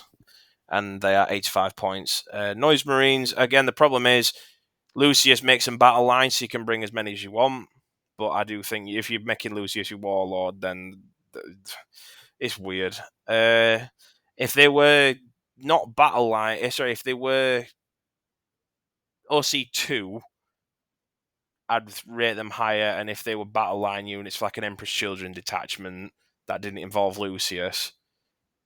I mean, I love Lucius, but I don't want to bring him every fucking game. I want to try something new, which is very Slaneshi. Where to rank them, though? High A tier. I think they are really good. Blastmaster's not as monstrously good as it used to be, but I'm not really going to complain because it was really fucking strong. But yeah, Noise Marines are really good.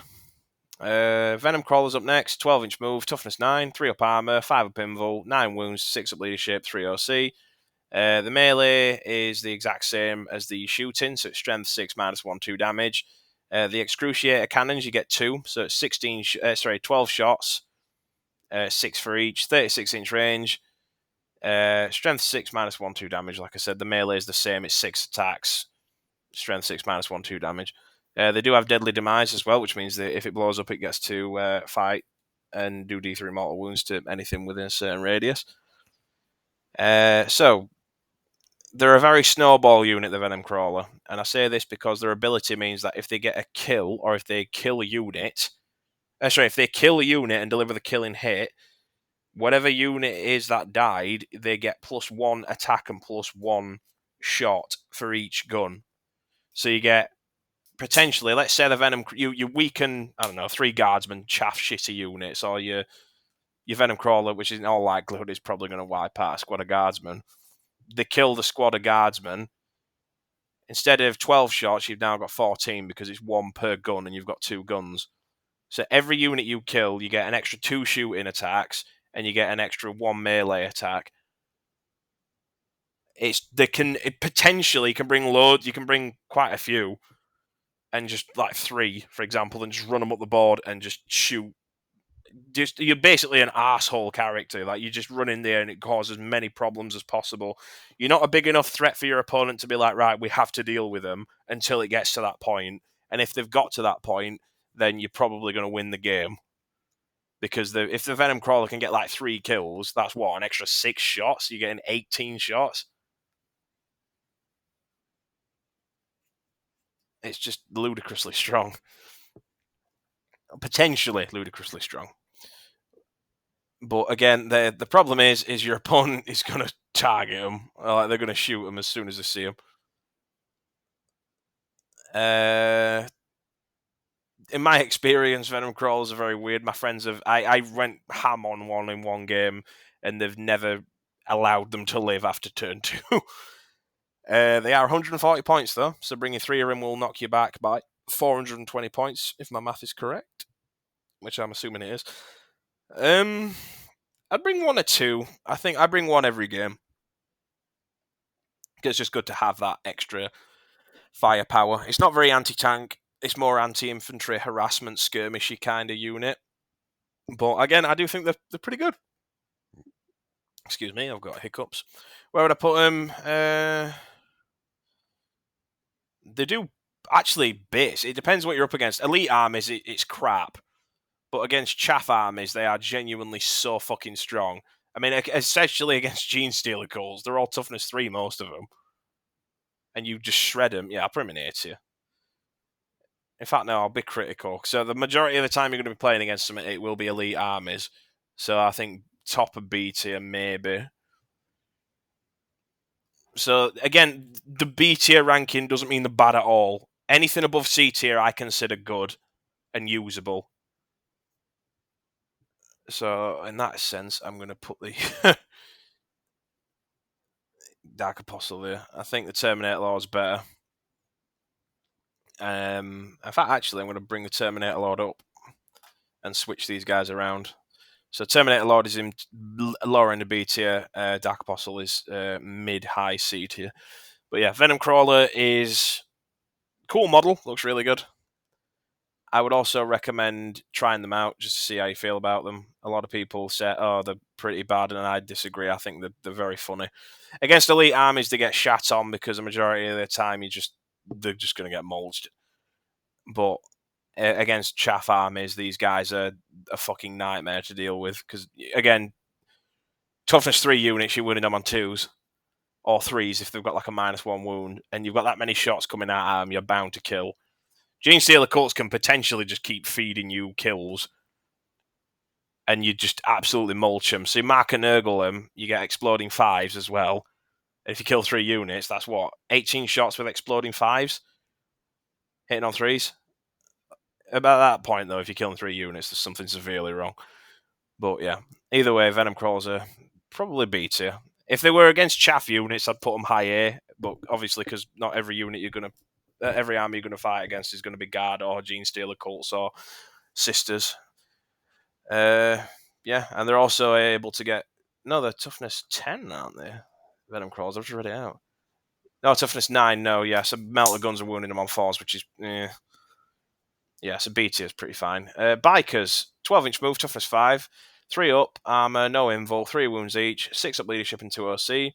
They can have combi bolters, combi weapons, flamers, melter guns, plasma pistols.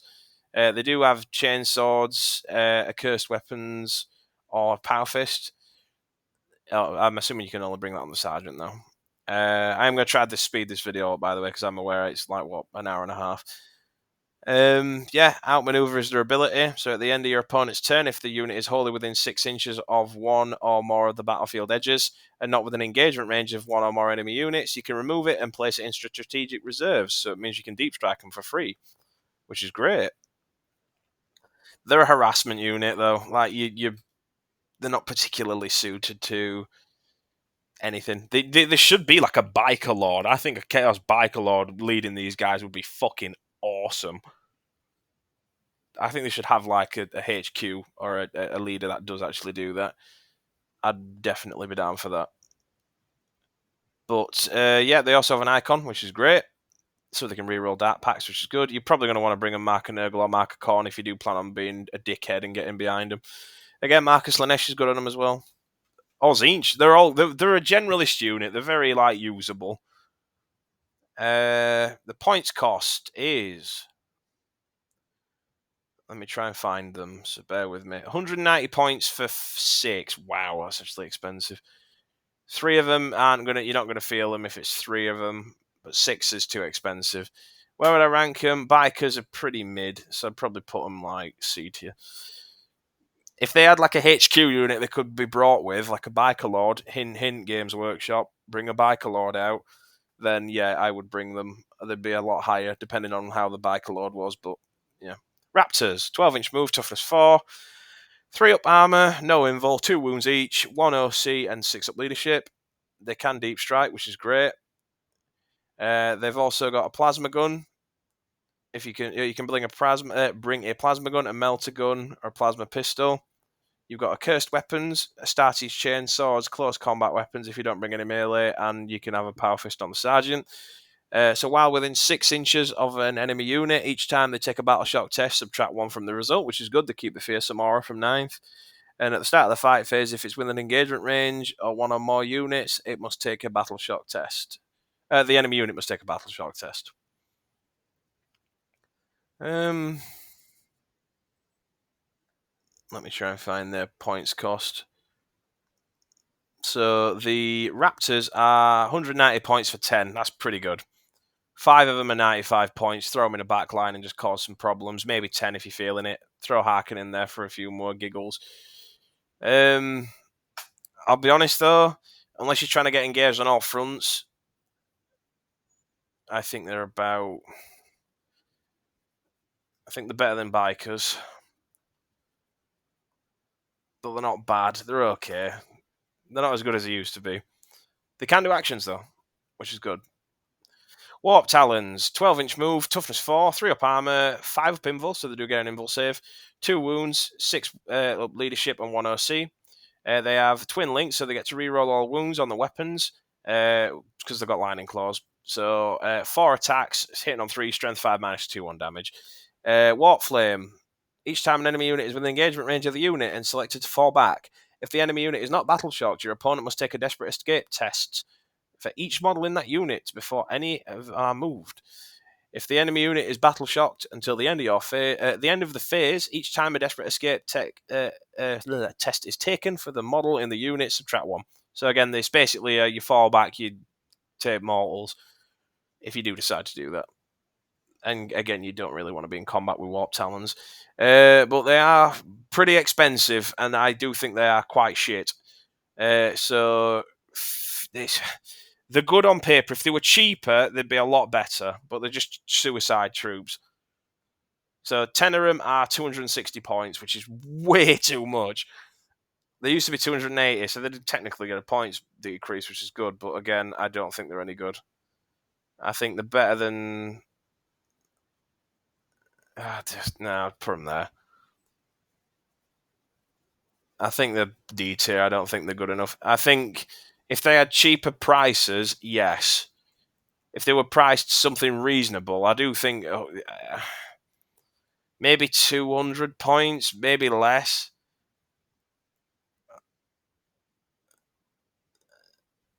They're too expensive at the minute. No one's going to pay 260 fucking points. I said maybe 210 at a max. Maybe they'll get better. I think anything above 200 points, even for a 10-man squad, is pretty expensive. But again, it's ultimately up to Games Workshop, which is something I'm not very happy with. So, right, so next up we have got Havocs, my favourite anti-tank boys. 5-inch move, so they're a lot slower, well, 1 inch slower than their Legionary and regular Space Marine counterparts. Toughness 5, 3 up armor, no invul, 2 wounds each, 6 up leadership and 1 OC. They can choose either a plethora of heavy weapons. So you've got Flamers, Havoc auto cannons, Havoc heavy bolters, which have sustained hits, Havoc las cannons, which is why you're bringing them. I bring them all las cannons. I don't bring them with anything else. Accursed weapons on the sergeant, the chainsword on the regular. Is it the? Yeah, you can have a chainsword replaced with the accursed weapon on power fist.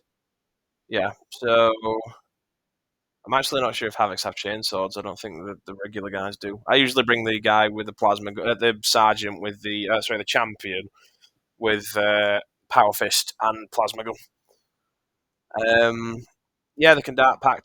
You've got to bring them a Mark and Nurgle because the amount of shots they're going to throw out with last cannons. I remember rolling 4 last cannon shots and I got 5s and 6s, so I got 8 last cannon shots, which was nasty. They do come in units of 5. You can't bring them any further. They're for 135 points. You get 4 last cannon shots, which is great. Stabilization Talons means they're always hitting on whatever ballistic skill characteristic the weapon is, which is a 3, because you can ignore all hit modifiers to the ballistic skill. All modifiers to the hit roll or the ballistic skill modifier. Yeah, Havocs. I'll be honest, they've 135 points for 4 last cannon shots, so we're going to do some hardcore mathematics here. So, especially now with last cannons being a lot more useful. So it'd be 135 divided by 4. So the mathematicians among us have probably figured this out already. That's 33.75 points. So it'd be 34 points per last cannon shot, which in my opinion is quite good. Where would I rank them though? Because the problem is with Havocs, I do bring them every game because anti-tank's abundant. In this game, you need anti-tank. They've either shredded or they miss every shot, fail the dart pack test, and take 3 mortals, and one of them dies. But again, that's just the nature of the dice, I think. Where would I rank them, though? I would probably put them at the minute high A tier. I think they're better than Accursed Cultists because of just the niche role that they fill. A very good anti-tank unit. The Noise Marines aren't as good at anti-tank as they were. The Havocs do it better. Now last cannons are a lot stronger. Obliterators, 4-inch move, toughness 7, 2 up armor, 5 up invul, 5 wounds, 6 up leadership, 2 OC. They've got the flesh metal guns, which is focused malice, which is the heavy one. So that's 24-inch range on all of the profiles. So it's D3 shots each. I usually bring them in 2s.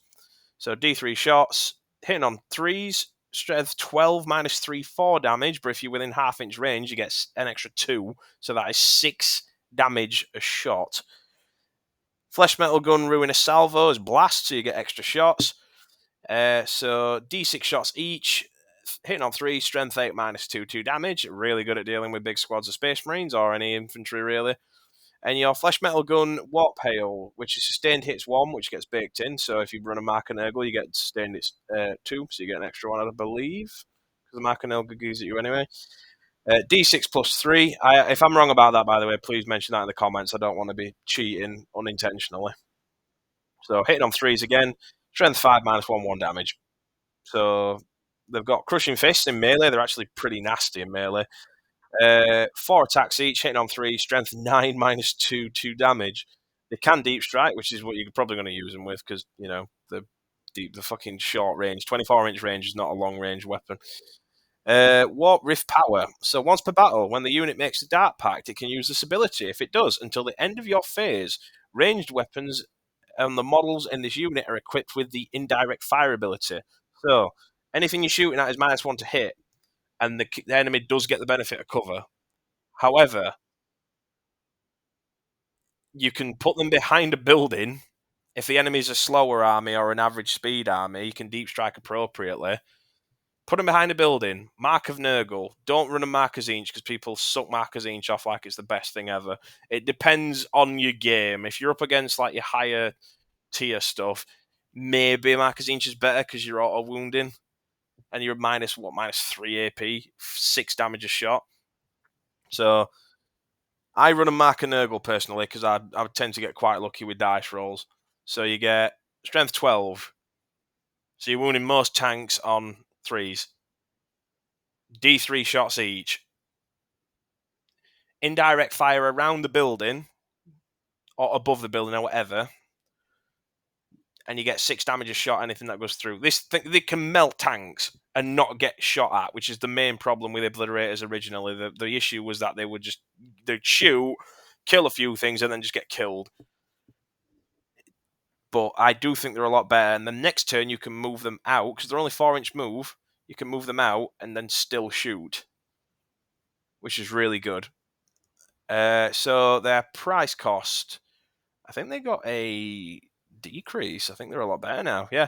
4 of them are 320 points and 2 are 160. You're probably going to bring them in. So 80 points a model, but again, you don't get the model points now. It doesn't matter anymore. They're bringing them in units. Yeah, I do think they're really good. I think they're a high A tier because the amount of damage they can do, and they're very adaptable. I think because of the anti-tank thing, they are better than Noise Marines in that respect. But I think Havocs are far more reliable. And they're, again, a lot cheaper. And they've got longer range. They've got nearly double the range, so they're a lot safer. Right, next up is, when he wants to show me, Chaos Land Raider. 10-inch move, 12 toughness, 2 up save, 16 wounds, 6 up leadership, 5 OC. He's got a combi bolter, combi weapon, havoc launcher, soul shatter las cannons, which are 48-inch range, 2 shots, 3s, strength 12, minus 3, 1 damage, d6 plus 1 damage, which is good. Twin heavy bolter. I think you can switch that out with a havoc launcher. So it can have a free havoc launcher, a heavy bolter, and it can have a combi bolter or a combi weapon. You're probably going to want to pick the combi weapon, probably. Or the combi bolter, it depends what you're up against. You're probably better off bringing the combi weapon, though, because of the amount of shots. Yeah, armor tracks, 6 attacks, hitting on 4, strength 8, 0, 1, deadly demise d6. Each time a unit disembarks from this model after it has made a normal move, the unit is still eligible to declare a charge, which is great. Assault ramp's always a good piece of ruling. I actually really like that. But again, the problem with the Land Raider, as much as I adore it and I think it's fucking great, it's way too expensive. It's 255 points for a transport. And yeah, it can bring 2 Soul Shatter las cannons, so you are getting 4 las cannon shots, which is good. So against dealing with like other tanks, it's good. Knights, anything like that, it can hold its own. But if it gets into melee with anything, it's fucking dead. Toughness 12 is a nice bracket to be at as well, because it means las cannons are wounded on 4s instead of 3s, which is what they'd normally be wounded on. I'll be honest, I actually think that they're quite decent. A lot of people give them a lot of shit saying they're pretty bad. I do think they aren't the best, though, so I'm going to put them... You won't see them in professional or tournament games, but I'm going to put them, from my experience, I had a lot of fun with them. I think they were pretty good. Once they've put the troops where they need to be,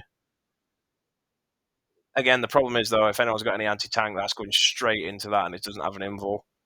I think the very bottom of C tier for a Land Raider. Next up is the Predator Annihilator.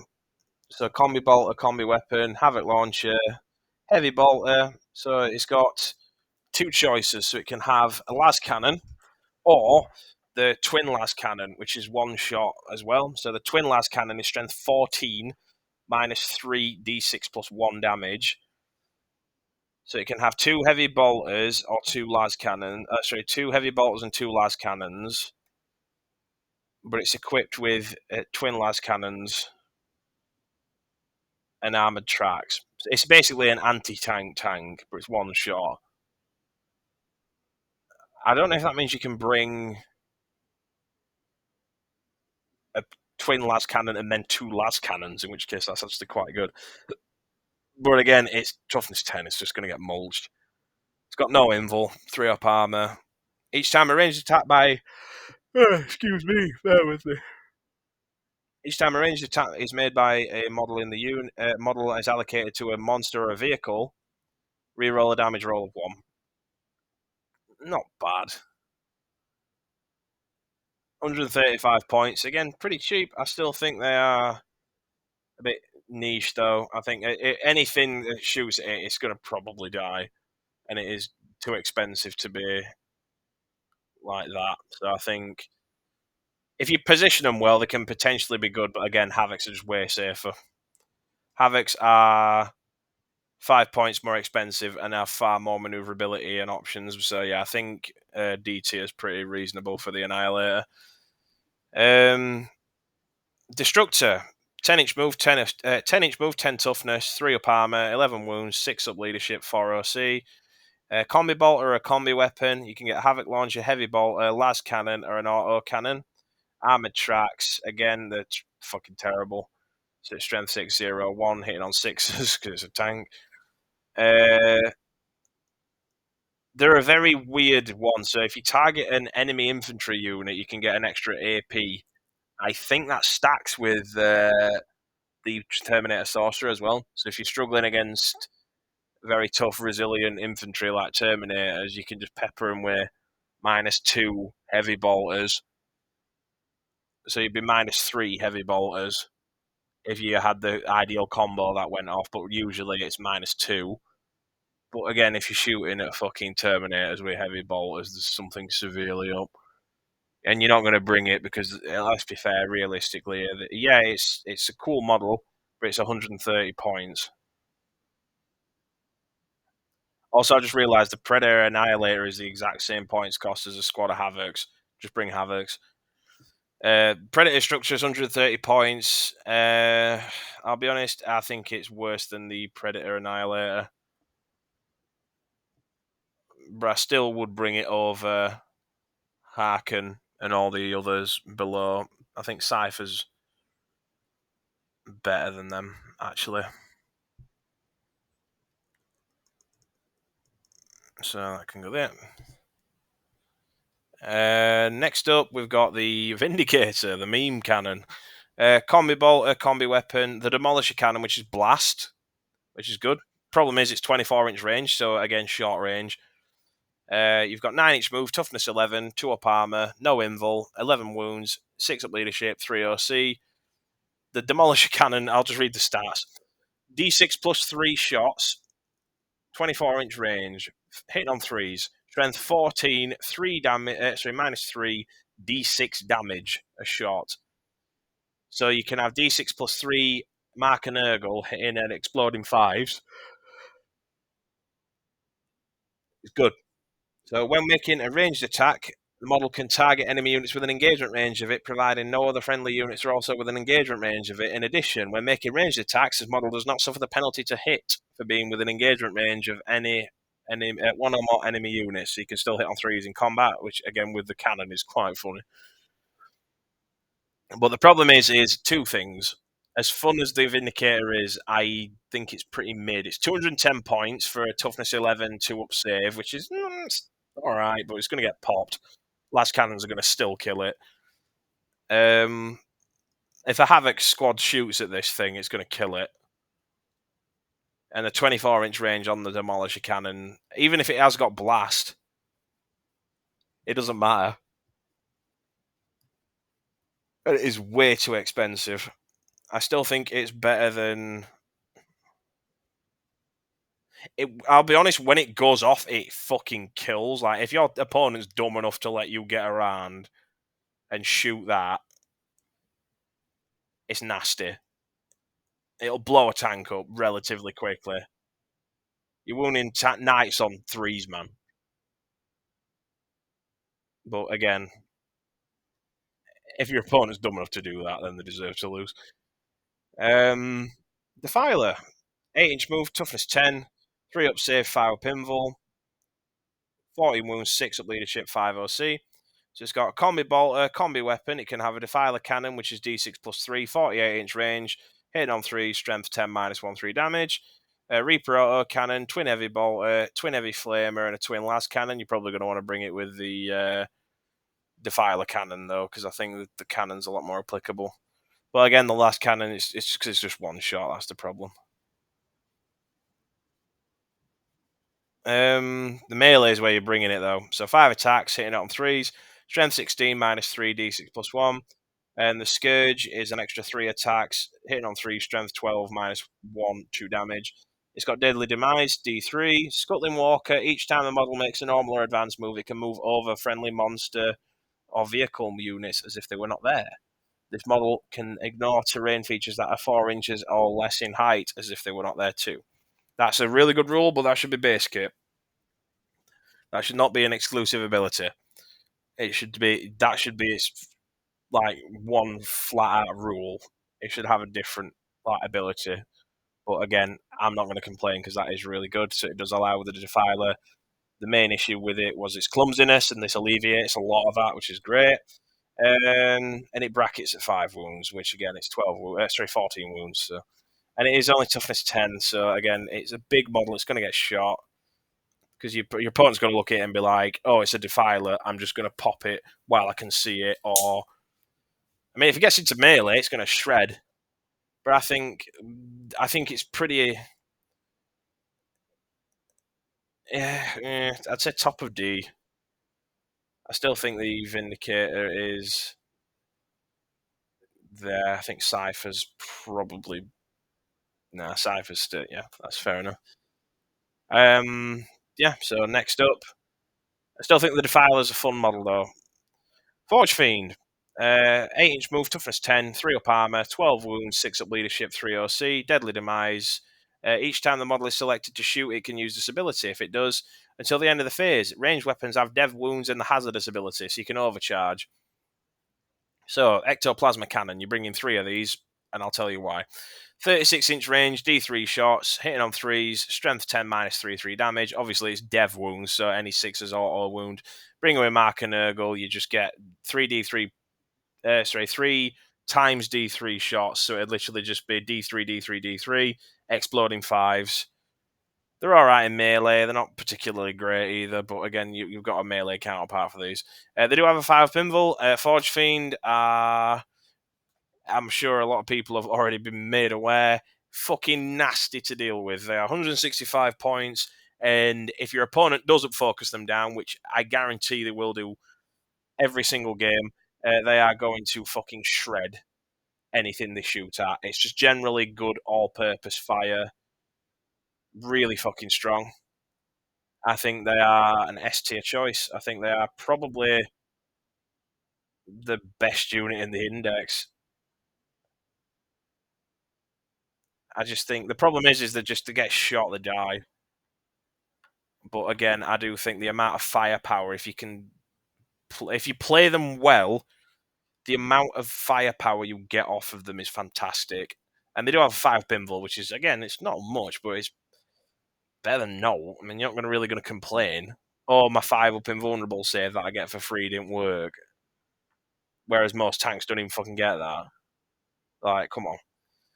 Hellbrute, 6-inch move, toughness 9, 2 up armor, 8 wounds, no invulnerable, 6 up leadership, 3 OC. You do get to bring a heavy flamer, a plasma cannon, combi bolter, missile launcher, multi-melter, twin auto cannon, twin heavy bolter, or a twin las cannon.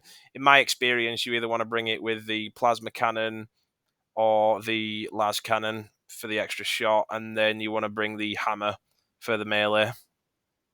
So, the Hellbrute hammer is 5 attacks, hitting on 4s, strength 14, -3d6 +1. Really good. So, you get into combat with it, and it's going to probably hit you really fucking hard. You can bring it with a fist, though, which is strength 12, -2, 3 damage, which is also really good. But you're hitting on 3s. It depends. You can switch it out for the fist or the even the scourge if it's just you got like crappy anti-infantry. But the main thing you're probably going to want to bring it with a hammer because the hammer looks cooler anyway. It's deadly demise. If it explodes, it does 1 mortal wound to everything within a certain radius. Dark Pacts are massively buffed with this thing. So while a friendly Heretic Astartes unit is within 6 inches of this model, this is an aura. Each time the unit makes a Dark Pact, until the end of the phase, its weapons gain both abilities conferred by that pact instead of only one. So you get lethal hits and sustained hits. So if you mark an Nurgle, you get sustained hits on a 5 and lethal hits on a 6 in addition. So if you roll, I don't know, let's say you get 12 shots and you roll 4 6s. you get 4 lethal hits and an extra 4 shots that you'd have to roll to wound for, obviously, but 4 auto wounds and 4 additional shots. And that's if you roll 4 sixes out of 12, which is, again, not likely, but it's better than nothing. Again, these guys are fucking phenomenally good. If you play them well, you want to keep them back. They are pretty, like, on the upper end. I mean, 155 points, but if you put them in the middle of everything and you're hiding it really well and you put the Nurgle strat on them, Dark Packs on 6 inches on everything with a castle, that's still their S tier, man. Like I said, all of these, other than the Forgefiend, are all equal. I think the Forgefiend is probably... The problem is with the Forgefiend, I do think on paper it's really fucking good, but in every single game, my friend brings a Forgefiend, and all I do is focus it down, and it's gone turn 1, like a very high time. So you've got to put the points into the idea of making it so your opponent gets conditioned into thinking, oh, I'm going to keep my Forgefiend back, and my Havocs are going to be there. But again, if you bring 3 Forgefiends, at least 2 of them are getting shots off. Either way, they're S tier. But yeah, the Hellbrute is really fucking good. Back onto topic. The Hellbrute's really good. Helldrake, 20-inch move, plus 20 plus inches movement, toughness 9, 3 armor save, 12 wounds, 6 up leadership, 0 OC, so it's got no objective securing. So you've got the Bale Flamer, which is 12-inch range, D6 plus 3, strength 6 minus 2, strength 6 minus 1, 2 damage. Or the auto cannon, which is 36-inch range, 6 shots hitting on 3s, strength 8 minus 1, 2. It's got the hover keyword and deadly demise. Melee, it's got anti-fly plus 2, which is great. So anything that's got the fly keyword, it's wounding on a 2 and devastating wounds. So 5 attacks on 3, strength 7 minus 1, 2 damage. Airborne Predator, anything that's got a fly keyword in it, it gets plus 1 to hit, so it's hitting on 2, sorry. 5 pin vulnerable, save 2 as well, because it's a demon engine. Heldrakes, the problem is with them is they're on paper, they're pretty fun. They're a fun unit, but 205 points is too expensive.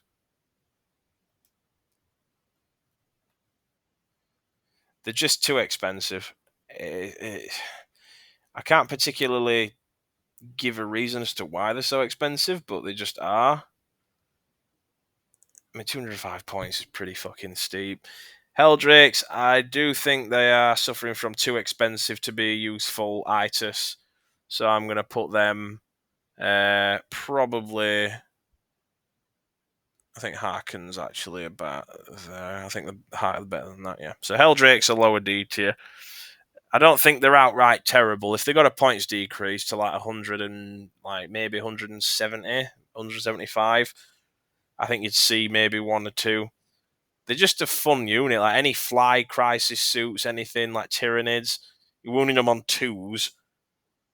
If you're fighting nasty stuff like even Demon Princes, you're wounding on 2s because you're anti-fly. And they've got the fly keyword unless it's the regular Demon Prince. And they're just, again, it's the auto cannon. You want to probably bring the auto cannon. So, yeah, Heldrakes for now, D tier. But they can do damage. Like I've played with them once and they did quite a lot of damage. The harassment unit, like a noob check unit. So if you can't deal with them, then there's something up. Mauler Fiend, 10-inch move, toughness 10, so better. I think it's got better movement than the Forgefiend, yeah. 3 up armor, 5 up invul, 12 move, 6 up leadership, 3 OC. It's got the magma cutters, so 6-inch range for ranged abilities, 2 shots, hitting on 3, strength 9 minus 4 d6 for damage. It's got the lasher tendrils, so 6 attacks flat, hitting on 3, strength 7 minus 1 1 damage, and it's got his Morlophine fists as well, which it can fight with. So you get 12 attacks basically, so the lasher tendrils are extra. The Morlophine fists are hitting on 3, strength 14 minus 2 d6 plus 1. Really good in combat. You can punch stuff and it'll probably pop a tank. Siege Crawler, you can re-roll advance and charge rolls made for the model and ignore any and all modifiers to its move characteristic and to advance and charge rolls made for it. Solid rule. That's really fucking useful. No's going to stop it from getting up close, basically. Unless it gets popped, which, again, your opponent's probably going to try. Mauler Fiends, I think, are cheaper than their ranged counterparts. Just let me have a look.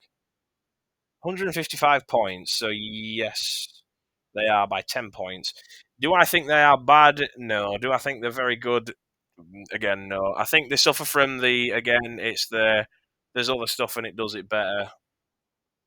So I'd probably say, I think they're better than Demon Prince without wings, because I think the Mauler Fiend it's just a nasty bastard. If it gets into combat, it's just going to mulch anything. Yeah, I'd probably say it's a reasonable thing. I don't know whether to put them in C tier actually. No, so they're staying in D. Yeah. So the Mauler Fiend again, if you bring them, they're not bad at all. We do have our next up, which is the Rhino, the good old Rhino, 12-inch move, toughness 9, 3 armor, no invul, 10 wounds, 6 up leadership, 2 OC. It's got self-repair, which is kind of, it's alright, extra wound, a turn. Combi bolter, combi weapon, or a havoc launcher, armored tracks. Rhinos are just middle of the road. They're not remarkable at all, so I'm not going to give them any acknowledgement. They are also, if I can find them, oh, it's Chaos Rhino, isn't it? 85 points for a transport. They're alright. I'd say, they're just fucking weird. They're alright. Toughness 9 on them. Anti-tank's going to blow them up, but melter guns are going to win them on 4s. Again, it's an APC, what do you expect? Chaos Spawn, 8-inch move, toughness 5, 4 up armor, 4 wounds each, 7 leadership, 1 OC. They've got D6 plus 2 attacks, strength 5 minus 1, 2 damage, hitting on 4s, 5 up feel no pain. At the start of each player's command phase, this model regains up to D3 lost wounds. They're also incredibly fucking bad. Chaos Spawn went from S tier to shit tier. 40 points a model. Get in the bin. You are useless. No point in having them around anymore. The cultists do a better job at keeping a backline objective, because the reason why you brought them originally was the fact that you had 21 points for one that you just either put in a spot to be a dick and just stop people from jumping in on deep striking as a screener, or you can just keep it on an objective that your opponent's not even going to bother going to for 21 points, which was just over half of the cost, just under half of the cost that a cultist mob at the time was, which was 55, I think, still, for 21 points, which is, again, really good. It's like 30-40% of the cost of a cultist mob for a free objective. You might as well bring it. And you can bring them for screening, but again, Chaos Spawn is shit now, which sucks because you can kit bash them really well. Corn Lord of Skulls, 8-inch move, toughness 13. That extra pip's good. 5 up invul, 3 up armor, 24 wounds, 6 up leadership, 8 OC. You've got the Demon Gore Cannon, which is blast, 18-inch range, D6 shots, hitting on 3s, strength 14 minus 4, D6 plus 2. Gore Storm Cannon, which is blast, 24-inch range, D6 plus 3, strength 10 minus 2, 3 damage, hitting on 3s. These are all hitting on 3s, by the way. Hades Gatling Cannon sustained its 1, 48-inch range, 12 shots, hitting on 3, strength 8 minus 2, 2. Icor Cannon or Ica Cannon, I don't know how you pronounce that. Got blast, so it's 2d6, 48-inch range, strength 7 minus 2, 2. And the Skull Hurler, which is 60-inch range, 2d6 shots, strength 14 minus 3, 3 damage. Melee weapon is the Great Cleaver of Khorne. With a strike attack, it's 5 hit attacks, hitting on 3s. Strength 16 minus 4, 8 damage a hit. And the sweep is 15 attacks at strength 8 minus 2, 2 damage. It's got Deadly Demise, so D6 plus 2 mortal wounds to anything within a range. Plow through the enemy in the fight phase. After this model has finished making its attacks, if this model has destroyed one or more enemy units in this phase, each enemy unit within 6 inches of that model must take a battle shock test. Yeah, the Lord of Skulls is a nasty, nasty unit to deal with. But he's very expensive. He's a 480 points. He got the points nerf recently. He's not usable, but I do think he's If you've got the points, bring him because he's fucking nasty. But he's a quarter of your army or a third of your army, depending on what fucking points you bring. But again, he is not going to go down easy, and he will mulch anything in combat. He's a big thing your opponent can't avoid, but I do think he's about D tier. I want the Corn Lord of Skulls to be better, but the points nerf were unnecessary in my opinion. Games Workshop are legitimately stupid when it comes to balancing at times. Next up, we do have the Noctilith Crown, and I am going to not waste anyone's time here because this thing is fucking dog shit. Not as bad as Chaos Spawn, but still pretty bad. 6 attacks. It's got 6-inch range, 8 attacks. Hitting on 4, strength 8 -1, 2 damage. Toughness 11, 3 up armor, no invul, 14 wounds, 6 up leadership, 0 OC. While a friendly Heretics Astartes model is wholly within, what the fuck, 9 inches of the fortification, it has a 4 up invul. Again, why? It's just weird. Wherever you put it down, that's it, but whatever. Malign cover. Each time a ranged attack is allocated to this model, if the model is not fully visible to every enemy in model, every model in the unit attacking because of the fortification, that model gets the benefits of cover. Weird. Fortification. While an enemy unit is not only within engagement range of one or more fortification units in your army, the unit is selected to be. I'm not going to fucking waste time because it's bad. And it's actually pretty pricey as well. It's 125 points. Yeah, it's fucking trash tier. Don't bother bringing it. Cool model, though. Vashtorr, 12-inch move, toughness 9, 2 up armor, 4 up invul, 14 wounds, 6 up leadership, 3 OC. Vashtor's Claw, which is a 12-inch range, D6, short, strength 5 -2, 1 damage flamer. It's got deep strike, so we can deep strike now. Deadly demise, D3. He's got his hammer, which is 6 attacks, hitting on 2, strength 9 -1, 3. That's shit. And you get anti-vehicle and devastating wounds on that. So actually, it's not as bad as I thought it was. And the sweep, which is anti-vehicle +4, 14 attacks, strength hitting on 2, strength 0 -0. Oh fucking hell, strength 7 0 1.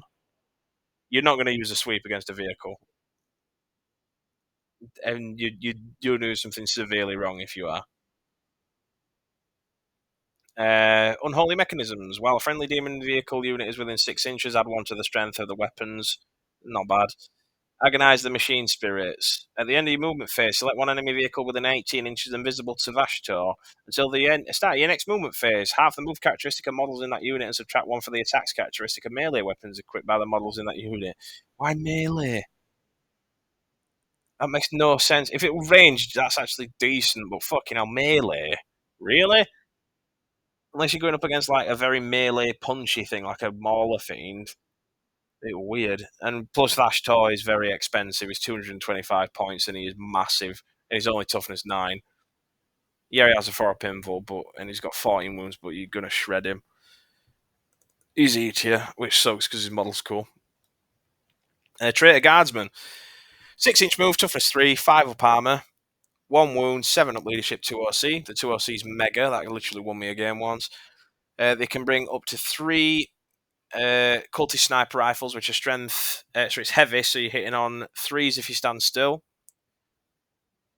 Strength 4 -2, 2 damage, and you get precision, which is great for picking off like characters. 1 shot though, so you do get 1 per guy. You kind of run. It's weird. You can run them with Marker Zinch, but I run them Marker Nurgle because I think it's a lot more consistent.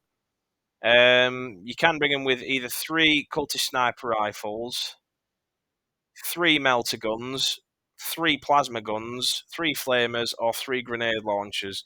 You are probably going to want to bring them with. And I've tested these guys out. These are becoming slowly one of my most favourite units. I ran them with sniper rifles. They were all right. Snipers are okay. But then I ran them with plasmas. And because they're rapid fire and you overcharge them, you get 6 shots if you stand still at 24-inch range, which is fantastic. Strength 8 -3, 2 damage. You're mulching Hellblasters. You're killing Space Marines. You're causing a lot of problems for Terminators. And each time an objective, so its ability, Twisted Defense Force, while this unit is within range of an objective marker, each time a ranged attack is allocated to the unit, models in the unit have the benefit of cover, so they get +1 to, they get to ignore AP1 basically, which is great. So, let me have a look at their other options. So the grenade launch is not too bad. Strength 9, AP2, so the misprint on that, they didn't have a minus. D3 damage. You don't want to bring them with flamers. It's either plasma guns, snipers, plasma guns or snipers. I personally bring them plasma guns. That's the way I play. Mark and Urgle them, and boom, you're good. Again, it depends who you're up against. Again, like lower toughness characters, you probably want to bring snipers because -2 damage, you can kill quite a lot of characters with it. But again, your plasma guns are more general use. They're also 70 points, which is really good. I'll be honest, and I'm going to get a lot of people calling me a weirdo for this, and they probably think I am sniffing the most of copious amounts of glue, but I don't fucking care. These guys are, in my opinion, S tier. I think I exaggerate in their importance maybe, but I do think, from my anecdotal experience, these guys have carried their weight hard in every single game without fail against multiple armies. They've played well against Tyranids. They've played well against Space Marines. They've played well against Blood Angels. They've played well against Votann. They've played well against Dark Angels. They've played well against Orcs. They're just really fucking good. And they're only 70 points. They're basically, I don't think they're as good as Cultists, but I think they're on par with Cultists in terms of, like, the Guardsmen are more expensive. They have better OC as well, which is big. 20 on a squad. So you get 20 for hitting a squad of them, basically, on an objective, which is great. I don't think they get sticky objectives like Cultists do. Cultists are more tactical. Guardsmen are more practical in terms of damage, but again, it's up to you. I love them both. Right, Felgor Beastmen. These guys are weird. They are 6-inch move, toughness 4, 5 up armor, no invul, 1 wound each, 7 up leadership, and 1 OC.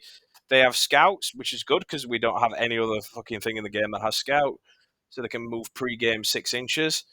When a unit declares a charge, if one or more targets of the charge are within range of an objective, add 2 to charge rolls, which is great. So you can get on objectives from the and cause a bit of damage. But again, the melee is crap. They have chainswords with no AP, and they're hitting on 4s.